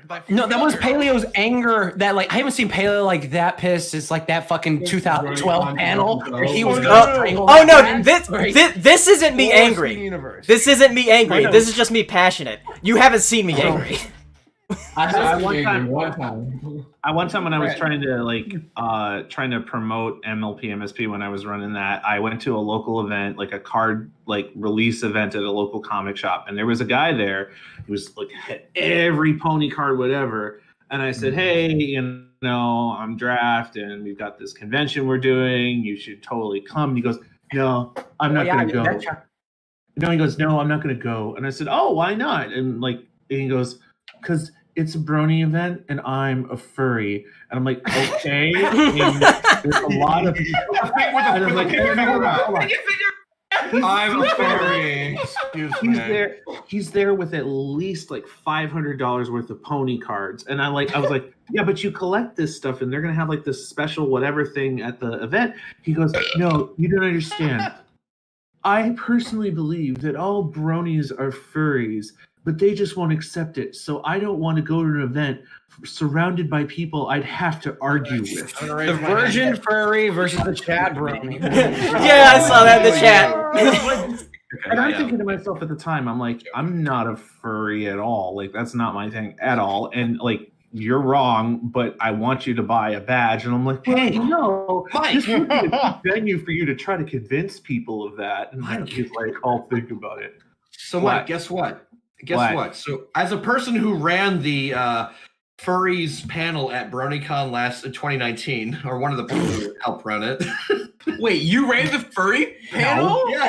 Yes, I did. Me and Din. Oh, you did. Me, Din, and Jake did. Oh, I thought you said fucking drafted. So we came up with what we felt was a very agreeable, like quotey fingers definition of like our situation and everything, which was that if you're a brony, right, if you like the show, it doesn't automatically make you a furry unless you want to identify as a furry. Unless you want to identify, yeah, that's definitely the. It was like it's your choice. It's your literal choice on it. Right. Saber's a furry through and through. We know that for sure. But that's established. But I was in a call that happened. Yes. I was in a call with D Notive a couple days ago. I was in a call with D Notive a couple days ago. Oh yeah. Oh, I love freaking D Notive. He's so chill. He's the coolest dude ever.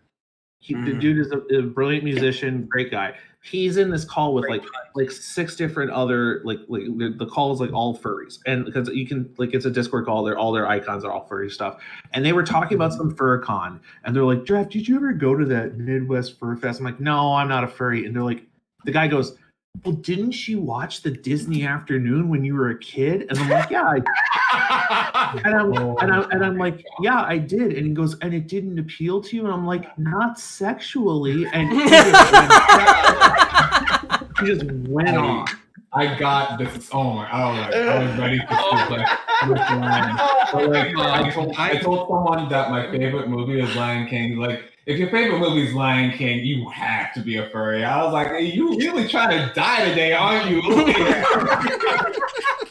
You back the hell up off of the Lion King. The thing is, oh my god, I'll fight you. Like Lion King is definitely Hamlet, though. That's all that movie is. No, I can't argue that. You're only a furry if they're voiced by Kath Soucie.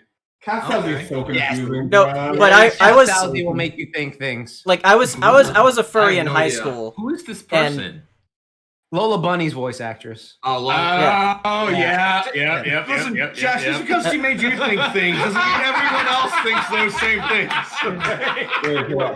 No, I was gonna say I was a furry in high school, and Other like people I would think things about Michael Jordan. I had in the same movie. interacted with a people like on Fur Affinity and stuff, but it wasn't until I got into the brony stuff where I was like, this seems a bit more tight knit as far as like. Because everything's focused on one thing with the show. With furries, everything's very scattered. So I felt more central property. The fandom is. It's hard to define furry, really. My favorite thing ever said about furries is that by and large, furries are by and large. No, it's true. Fuck off! Oh my god! Oh my god! How many do we know? Here's how it goes. I will let you all know. This is how the socioeconomic classes go. All right, bourgeoisie, proletariat. Manifesto, everybody. Let's listen. Bourgeoisie, proletariat, older furry commissioner. Like they're makes $75,000 a year. Yeah, I mean, good for them. I mean, they're making more than me. Shit. You got these old furry dads who are like, "Don't worry, furry children, I will put you through college," and it's like, yay! They are the pillars of the fucking furry fandom, dude. I mean, how many do you know, Saber? No hate. I got at least 7 of them that they're my sugar daddies. There you go. They just want my Tesla Model S won't pay for itself.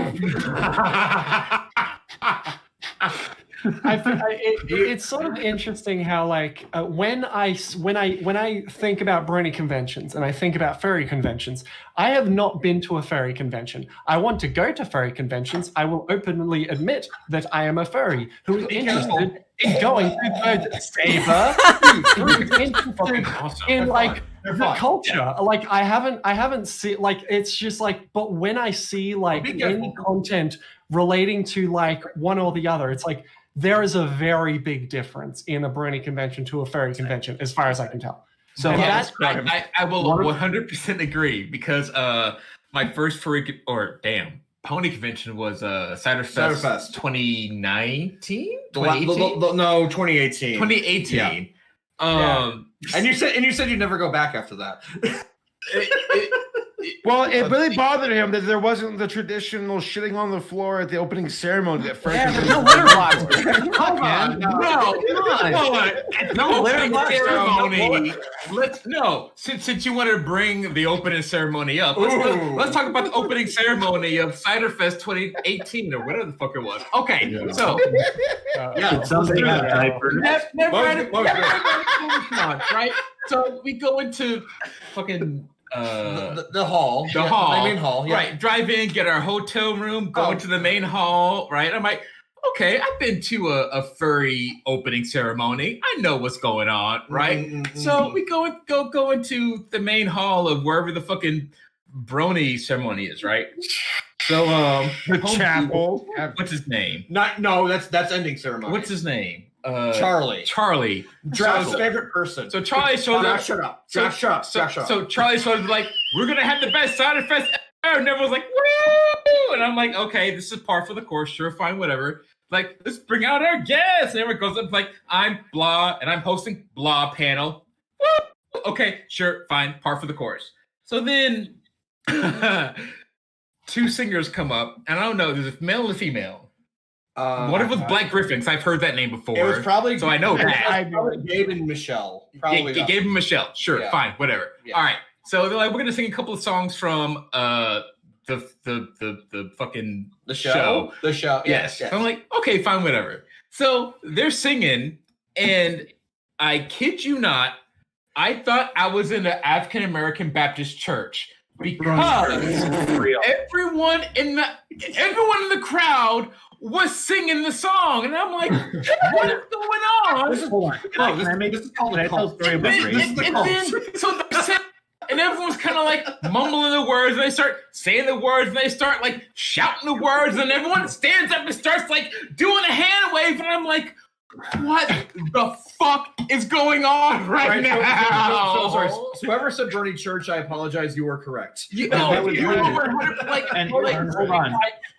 I went to a Brony Canadian convention, and like the opening ceremonies were like, I was there at that one.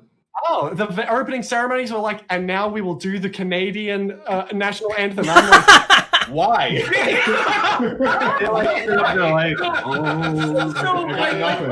don't do the American national anthem at ours. Right. So I've been to also like furry openings, right? I've been to a bunch of furry conventions. Sure, fine, whatever. But I've never experienced an opening ceremony like I experienced at Titan because it's not focused on one singular thing. I think that's the reason why. Saber, do you remember at EQLA 2012 on the Sunday at the end of the con, and they had someone, I can't remember his name. It was playing the fucking organ. He was playing an electric organ, and they were playing. He was playing like these like Sunday this day aria. Of like the Dude, I'll do you one better.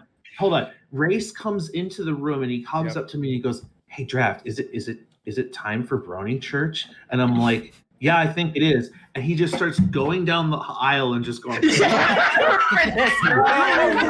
he like kneels down and prays. Guys, I have a serious. Oh my god! what con was that again? What con was that again? I need to find that. Equestria LA 2012. No, Draft, that can't be correct. Well, maybe it's correct. But I we have to do another module search for the term Brony Church right now. I'll do you one better. So there was a time where Max Gallardi, Hot Diggity Demon, had a panel. Yeah, this one. At LA 2012. And he pulled a maneuver on the audience that I was like, holy shit. Because he started off because for those who don't know, Max did Newgrounds. He's a very edgy comedian. And when he started his panel, he's like, I want you all to rise and do the pledge of comedy. I pledge to comedy. The audience is quoting him left and right. You know, blah, blah, blah, blah, blah. And to Garfield and blah, blah, blah, blah, blah. Blah, blah, blah, blah. Seek hail, and he shouted that out, and the audience went seek hail and did the thing. Yeah. And I remember that. Race, myself, and Paleo were in the back, and we were when he was doing this, we were like, we're not gonna do this shit because we know he's onto something. And the audience, I've never seen an audience look more like tricked ever. Their faces ran white and. Yeah, right, Viva? Right? I was there too. I was there too. That way is on camera. That is on YouTube. It's yeah, Race has a recording. So honestly, the Brony Nazis are that coming. Of course. They did not. They were so innocent and overjoyed. They were eating out of the palm of his hand, and he just went bam. And they forgot what a shit poster was. I made the greatest pun, and Jax didn't lose it. What the hell? Come Wait, on. what? I was looking for that exact thing. I was looking for that exact like clip, so I missed the pun. I'm sorry. What was it? I said they did not see that tail coming. They did not see it coming. There's a huge reason he didn't get invited to cons past that year at all. And that was back before, like around 2015-16 was when like SJW stuff really started to take off. So like, but like that was back in 2012. yeah, 2012 was still kind of that weird realm of like, we can still be. It all started with Gamergate. It was such a weird thing where it's like growing up in the community. It's like, oh, surely the Nazi stuff is a joke. It's like, and that's it's like, oh, you remember there's like that one Nazi horse that's like, oh, it's the cute Nazi horse. I don't know. What are you talking about? What are you talking about? What are you talking about? But it was such a weird thing where it's like, I remember thinking it was exclusively a joke because of the juxtaposition, and then over time, bigots used this imagery as a. Nope. Oh no, I'm not even looking at chat. I'm just gonna throw using this that out there. imagery as like, oh, okay, you go first. I was just gonna say, so as someone who's ethnically Jewish, there were there's a lot of that. There's a lot of anti-Semitism. Jewish. Right.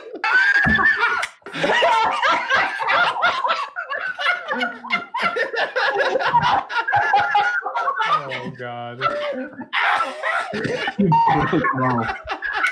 Are we all laughing at Draft because he's Jewish? No. Saber. See, Saber, you have the good thing. The thing about a good comedian is delivery. Yeah. No, it's my point is,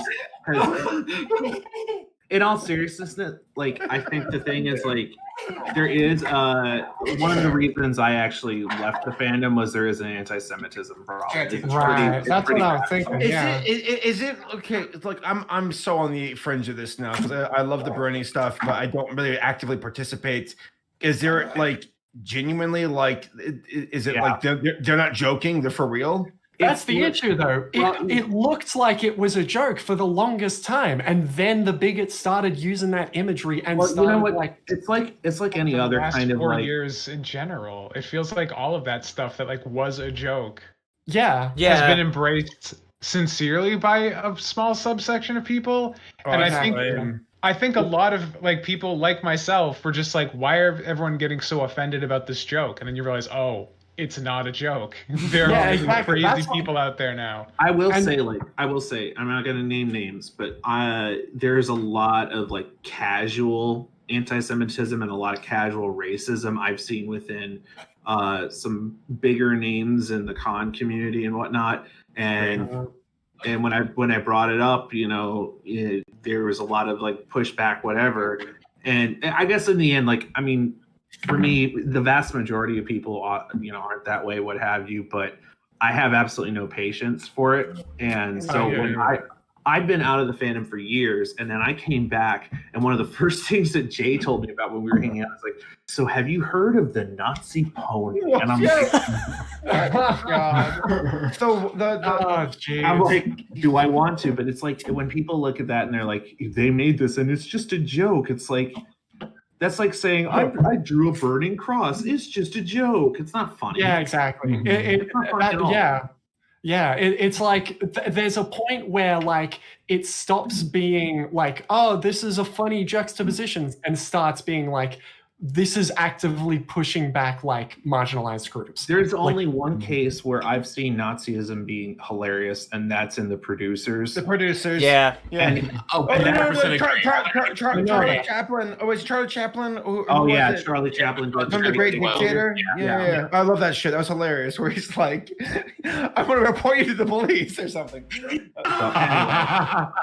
Yeah, I mean, I don't know all the details of what's going on in the fandom now, but like, yeah, I would just say like it is out there. The answer is not much. Yeah, just happened. I was going to mention though earlier we were talking about like the furries versus the pony world. I think everyone in here has probably tell this story. I don't know about the audience, but I might not have. Yeah, I guess I may not have told you. I had or I still have a friend who I've known since 6th grade. Like we went through middle school and high school together, and after college we kept it. Yeah, it is. Thank you, Jay. It is Andy. Mando? No, not Mando. His name is Andy. I know. There's a lot of Andys. Wait, Andy from Toy Story? Yes. Yes. So you anyway, have a friend in me, Draft. Let Mike tell the story. It's actually a serious one. So I'm gonna use the bathroom then. It's not that serious, but like. What? Joking? What? Again. The best thing about a comedian is their delivery. Yeah, you're learning. You're learning. Okay. I'm learning. I understand. Whatever. You don't know you don't know Saber. Yes, but I understand he's funny. Thank you. Unlike you. You don't. Wow. You know you don't Why would you understand hate him anything, instead? Well, he's not what I dead. was Or going I. to say That's your problem, not mine. was that so I've known Andy for a long time. Like I knew him for like 20 years or whatever. And like one time, actually, right around when Caroline Gardens happened, he was like, "Hey, I'm in town. Let's meet up. Let's grab a beer." I'm like, "Yeah, sure." And he goes, "So I gotta tell you, I'm gay." And I'm like, "Oh, okay. Like that's fine." So he came out. Then he goes, "I'm also a furry." And I'm like, "What?" What?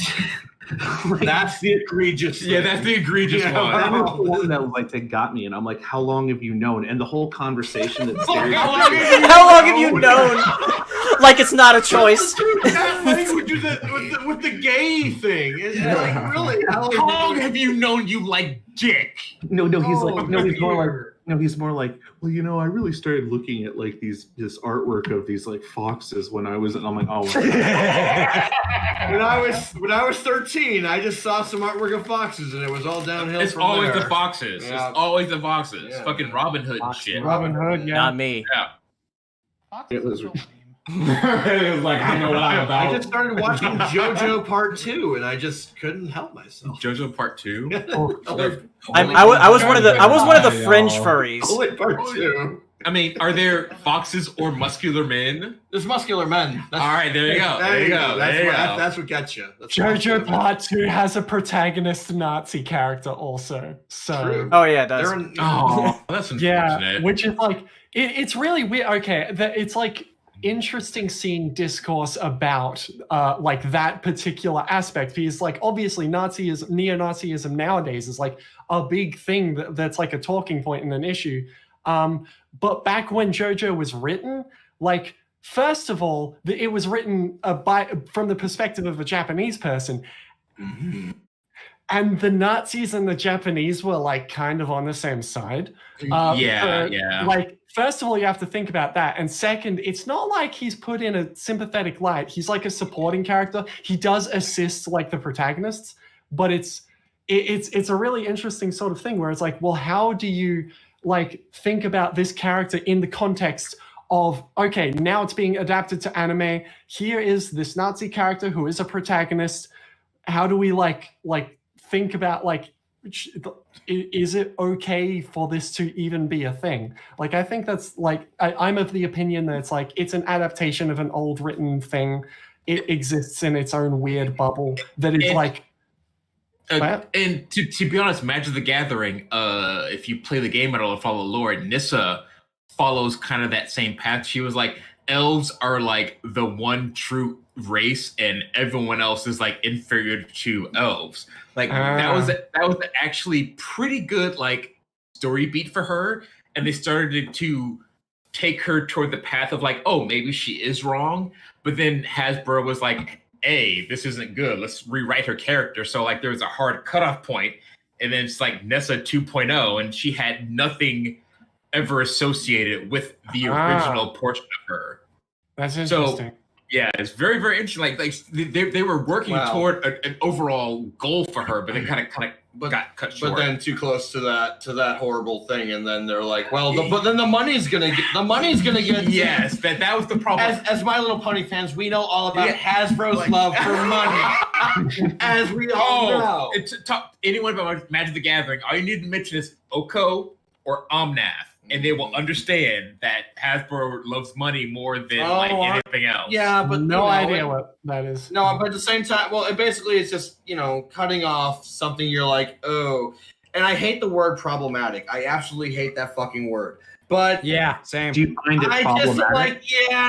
Just cut it off. Just get rid of it. Yeah. Do you find the word problematic, Jay? I do. You find it problematic, toxic. Legitimately, problematic is a useful descriptor. Wait, I think it's a useful descriptor.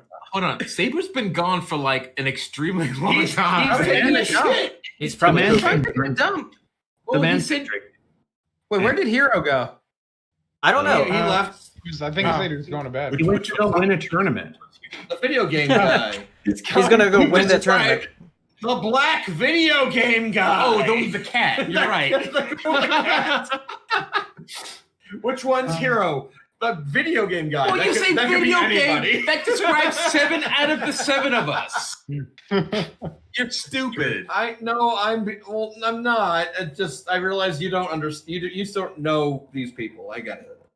These people. These people. These Jack's bronies.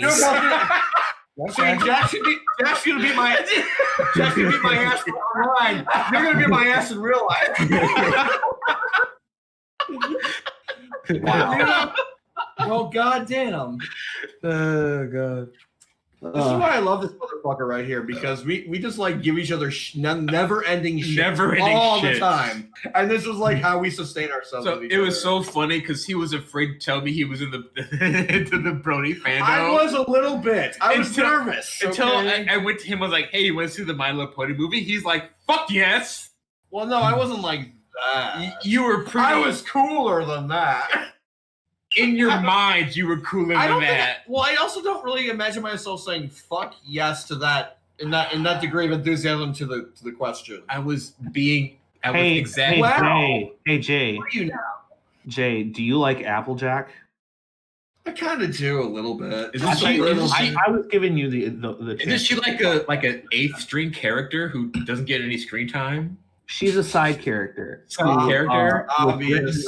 Hero needs to be here for this. She was Obvious written in. She was written in for diversity purposes because she wears a hat and and Oh my god. and they were trying to appeal to a southern. I got no hat. Anyway, I don't know. I got the big plush. I only buy the big plush for the ones that are good. So Anyway, I don't Well, understand I that mean, the what other- you're saying, but I appreciate and appreciate the shit. What's the word I'm looking for? Oh, there's the no, body the pillow. appreciation you have for the show and the genre. Like I like it. I can get on board. I can fucking write an essay about how this fandom was the most passionate fandom of any creative fandom we've ever had ever. Did you full screen me? You just Yeah, I full did. screened me. Okay.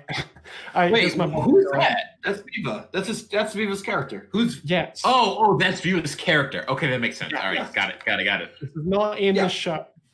I actually drew my horse again for the first time in a really long Someone time. in the I forgot chat to draw wings. claiming to be Larson, and I don't believe it's him. I But don't if believe it. wait, who? Larson would be here if he was. Oh, excuse me.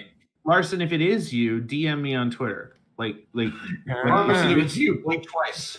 if it's you, tell me the thing about the thing. The thing about the thing. No, I was gonna. No, seriously.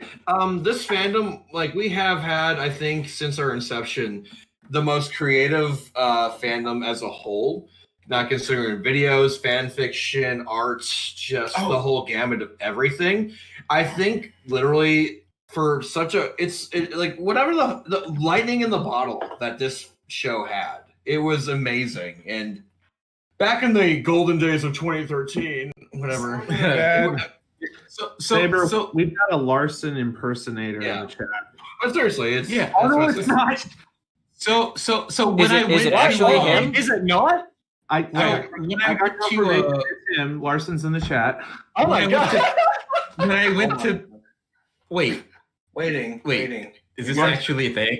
Yeah, Larson, you should be in this call. You need to come. You need to like get back into the 21st It says, century. go to my here. channel, watch my content, it's me. Okay, let me go to the channel and make sure. Go to my channel, watch my content, buy my book. That's what. Go to his channel, watch his whatever, and subscribe and But I whatever don't the have a YouTube no, videos. No, don't do people that. say. Don't do that. I'm dead. I don't know. My favorite Larson comment of all time probably is when I was in line like to get the book signed, and I was with a friend Ian, and this was the MLP MSP. I think it was the second one, and my friend Ian was like trying to give me shit. He was like, "Oh well, Jay, he has the book, but he didn't read it." And Larson responded with literally, "It doesn't matter if he read the book. It only matters if he bought it."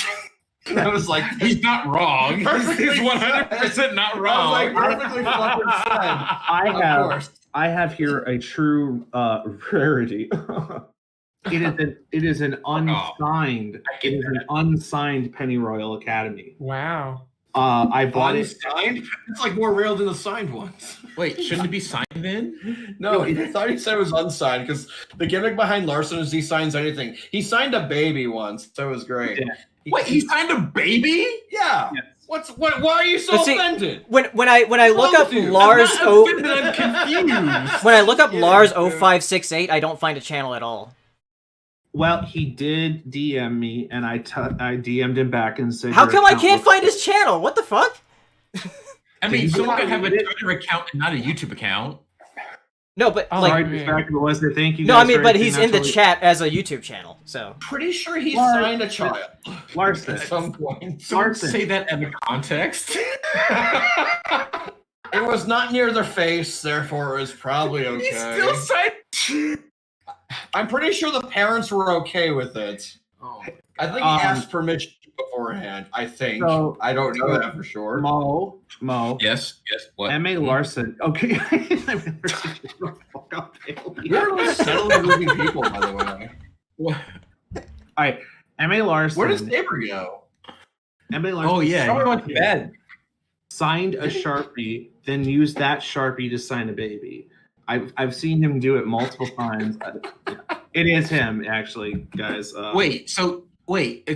Sorry. Explain what?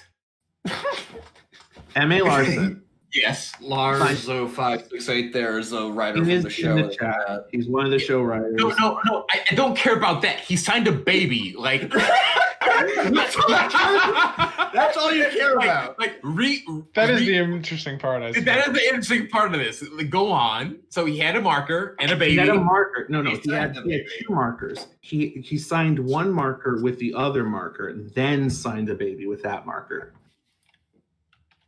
That's Draft. excessive. Send him that link. I'm pretty sure it was not done in a way that was harmful to the baby. Was Larson coming? I'm trying to make that happen. You need more sentences before that statement, good sir. That was lewd. That was Okay. Phrasing indeed. Wait. Oh, there's only... Let's see. I signed the baby and then signed the same baby again the next year. MLP MSP for the win. Yeah. So the parents were clearly okay with this. Larson, I did tell the chat about the time you signed the underside of a leaf in Baltimore. Just so you know that's been exposed, and I'm sure they'll find it. I've seen him. Yeah, that's what shows up when I look up Lars 0568 like nothing. Oh yeah, same. I tried. It's very weird. Message failed to send. Yeah, look, we can see all this. And someone found it. It's fine. There we go. All right. I sent him the link, Paleo. So hopefully he can. But okay. Here's the thing I know about M.A. Larson is that he's actually a little bit stage shy sometimes. Like we had to provide him alcohol and encouragement to get him to appear on Who's Line. But mostly alcohol. Yeah. Yeah. Maybe they deleted my channel because it was too subversive. Yeah. Right. But like, what was it? I will promise to buy Larson some good quality alcohol if he can join. Well, you just deliver it to where his parents or whatever, and wherever they live. they're local here to us, so they can do. Wait, Larson's parents.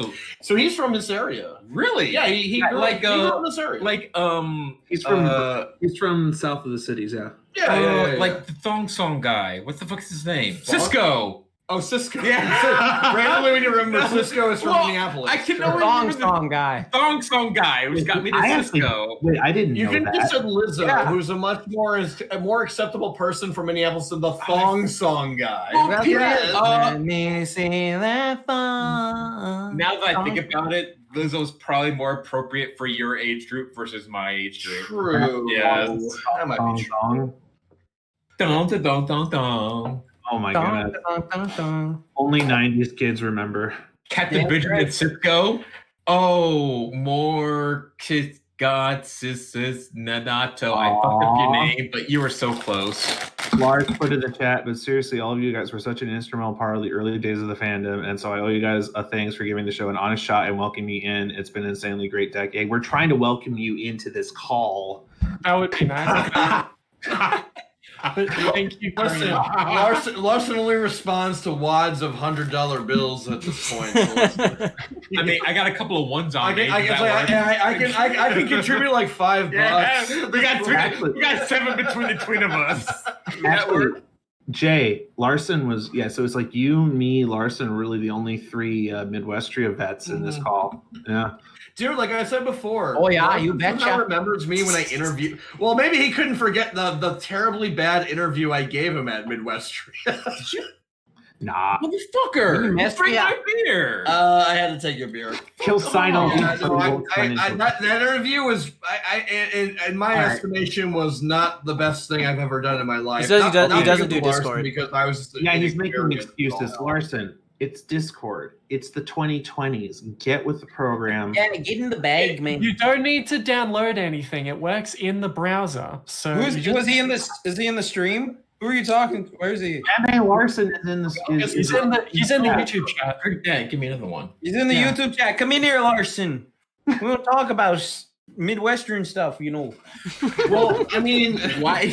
And they want to talk about a con. First of all, that's not how people in the Midwest sound. Oh yeah, you bet. Yeah, it is, don't you know? Like I went to this freaking what was it? This food festival. It was Illinois. You can stop with the Minnesotan accent, you piece of shit. You went to a hockey game, first of all, and you had some fucking poutine where you watched the hockey game. I don't know why this is a foreign concept to you. No, hold on. If we're gonna do Minnesota accents, it needs to be done right. Let the Minnesotan do it. Let Draft do it. Oh yeah, sure. You know, Larson here, you got to get in this here call there. You know, because we got all sorts of bars that you could try, and if you get bars, you know, and then later on after the call, we're gonna go out on the pontoon and go for some crab. Pontoon. Because the lake, you know, the lake is not frozen yet. It's definitely crappy season here. Yeah. Oh yeah, they got a bunch of Coopers out here. Oh yeah.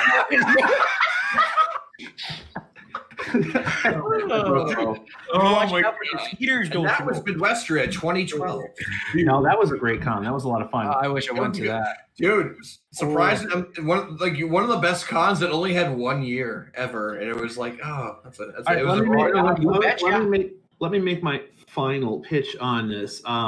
Fuck you, Larson. All you have to do is click the link I sent you. You do not have to install anything. You can use the browser. All you would need is a microphone and hopefully a webcam, maybe, and you could join the call and we can talk about stupid fandom shit. And I know that you want to talk about stupid fandom shit. You're lurking in the chat, and that's very humble of you. Get over yourself. Get in here. Nora. That's all I'm saying. Nora but has otherwise, a super chat here. Hey, it's Norma. Yeah, Nora. Norma? Yeah. Hey, it's Nora, not Norma. Okay. Norma. Okay. Fuck off. off. Nora saying love y'all, sending lots of loves and hugs. You were not for too long, Mitch. How long are we doing this for? It'll be longer if you join. I don't know. We're gonna see if Larson joins. Probably not too much longer. We've been doing this for nearly 4 hours now. That's just keeping people engaged. You know, just join. We'll chat for a little bit, and then you can go off and drink the alcohol, or you could do it during the stream. All right, we give you something to drink. So while that's happening, Minnesota. Yes. Yeah. How you keep your hair so good? How do I keep my hair so good? It's literally shit in the back right now. I got like a fucking quarantine afro in the back. It's so fucking like nappy. Like I'm honestly about to get back to my one. Honestly, you're picking the front, but you ain't picking the back though. Yeah, dude. I pick everything. My hair is just like I keep massaging it too. It's just like I need to shave it again like I used to. Larson says, I can't right now, not in a situation where I can, but maybe I can see if you're still going. Now, he says that. But he says that, don't you know? He says that, but what he forgot is that I have his phone number. He's gonna get on here regardless. Are you do that? Are you gonna do it? Are you gonna do it? Dude, talking Minnesota to him. So it's gotta run, but thank you guys all. of you for everything. Yeah. No, that's all right. Such an excellent group of people. Thank you very much. I don't know if you mean me, but that would be nice. Oh my god. Well, that's an old one. Hold on. Draft, teach me how to do the Minnesota accent. I want to do it. Oh, okay. Hold on 1 second. Passive aggressive. There you go. Oh yeah. Oh yeah. Only talking about you. I hope that's not referring to the thing I said earlier, because. What? Let's try this. Now make me feel bad. 2 beers in the fridge. Really? I really hope he hasn't Entire changed. beer supply we have in the entire house. We're out. All right. So this is Jay. And Larson's still not here. I'm caught up in Jay. Jay. Jay. You. Yeah, what? What's up? Jay, do the Minnesota accent, please. Why do you want me to do the Minnesota accent there? Why? What are you doing? I just love hearing What are you talking about? I don't do the. I do a very normal accent. I don't know what you're talking about. An I still accent. have your phone number. Accent. And my mother, Martha. Mo, you back up on this now. Mo, you back me up on this now. I do a very normal voice. If you come back up to Minneapolis at some point, we should hang out. And I'm pretty sure that Draft doesn't give a shit because he's been interrupting me the whole time. But He's been interrupting. I'm voicemailed. You just got voicemailed? Oh, don't. Yeah. Dude, Jax, All right. I'm from the Illinois suburbs, dude. I don't even have a Minnesota accent. Oh my, yeah. Jax, Yes. do you want to learn how to do the Minnesota accent? Yes, I do want to learn how to do the Minnesota accent. Do it. All right. Use the R consonant every second word. No, it's not about that. It's about the content of what you're saying. First of all, how to be Diet Canada. Here you go. It is Diet Canada. First, it's all about fishing. Oh, we're gonna go out on the lake, you know. We're gonna go out the lake, you know. We're gonna go out on the lake, you know, and the water's nice and clear, nice and crystal clear there in the morning, you know. And you get out on that boat, you know, and you try to take it out to the island if you can. Oh yeah, no, you betcha. Oh I feel yeah. like I could be a bit better at it if I could do anything close to an American accent either. Am I turning Irish? I don't. Yeah, you started turning Irish. So what you do is you mix an Australian and Minnesota accent, and you get Irish. I guess Australian is my default. I can't You gotta be careful with that, Viva. You gotta be careful because that Viva it'll bite you in the ass like a skeeter. Don't you know? Okay, that's not bad, but it's not os. Nobody says os. Os, what is it? We're still It's doing keister. Yeah. They'll bite you in the keister like a skeeter there, don't you know? I see Larson said he's not going to join the chat. And he said that if we're still going later on, he might check in. But I'm probably not going to stream that much later. We're above his pay grade. Basically. I've been going on for 4 hours now, so I'll probably stop soon. Yeah, fair enough. I still haven't had my lunch. It is 4 p.m. I'll have it later. 4 p.m. It's now a drunch. That's a 1 a.m. drunk. over here. It's pretty drunchy, but Midnight, literally here. Don't you dare drink my beer. He's very particular about his beer. Wow. Yeah. No, it's literally for Central Time Zone. It is 12:01, so it is past midnight now. Yeah, well, I think it's been fun. Let's check in 10 years when we're all, middle age. 20th anniversary. No. Draft, I'm never going to talk to you again after this. You son of a bitch! I know where you live. That's cool, but I'm going to have at least 5 people here at all times, so you're not going to want to come over. That would keep me away. Yes. Gotta keep things safe. We'll talk about streaming later at some point. Yeah, for sure. Yeah. There we go. I'm back.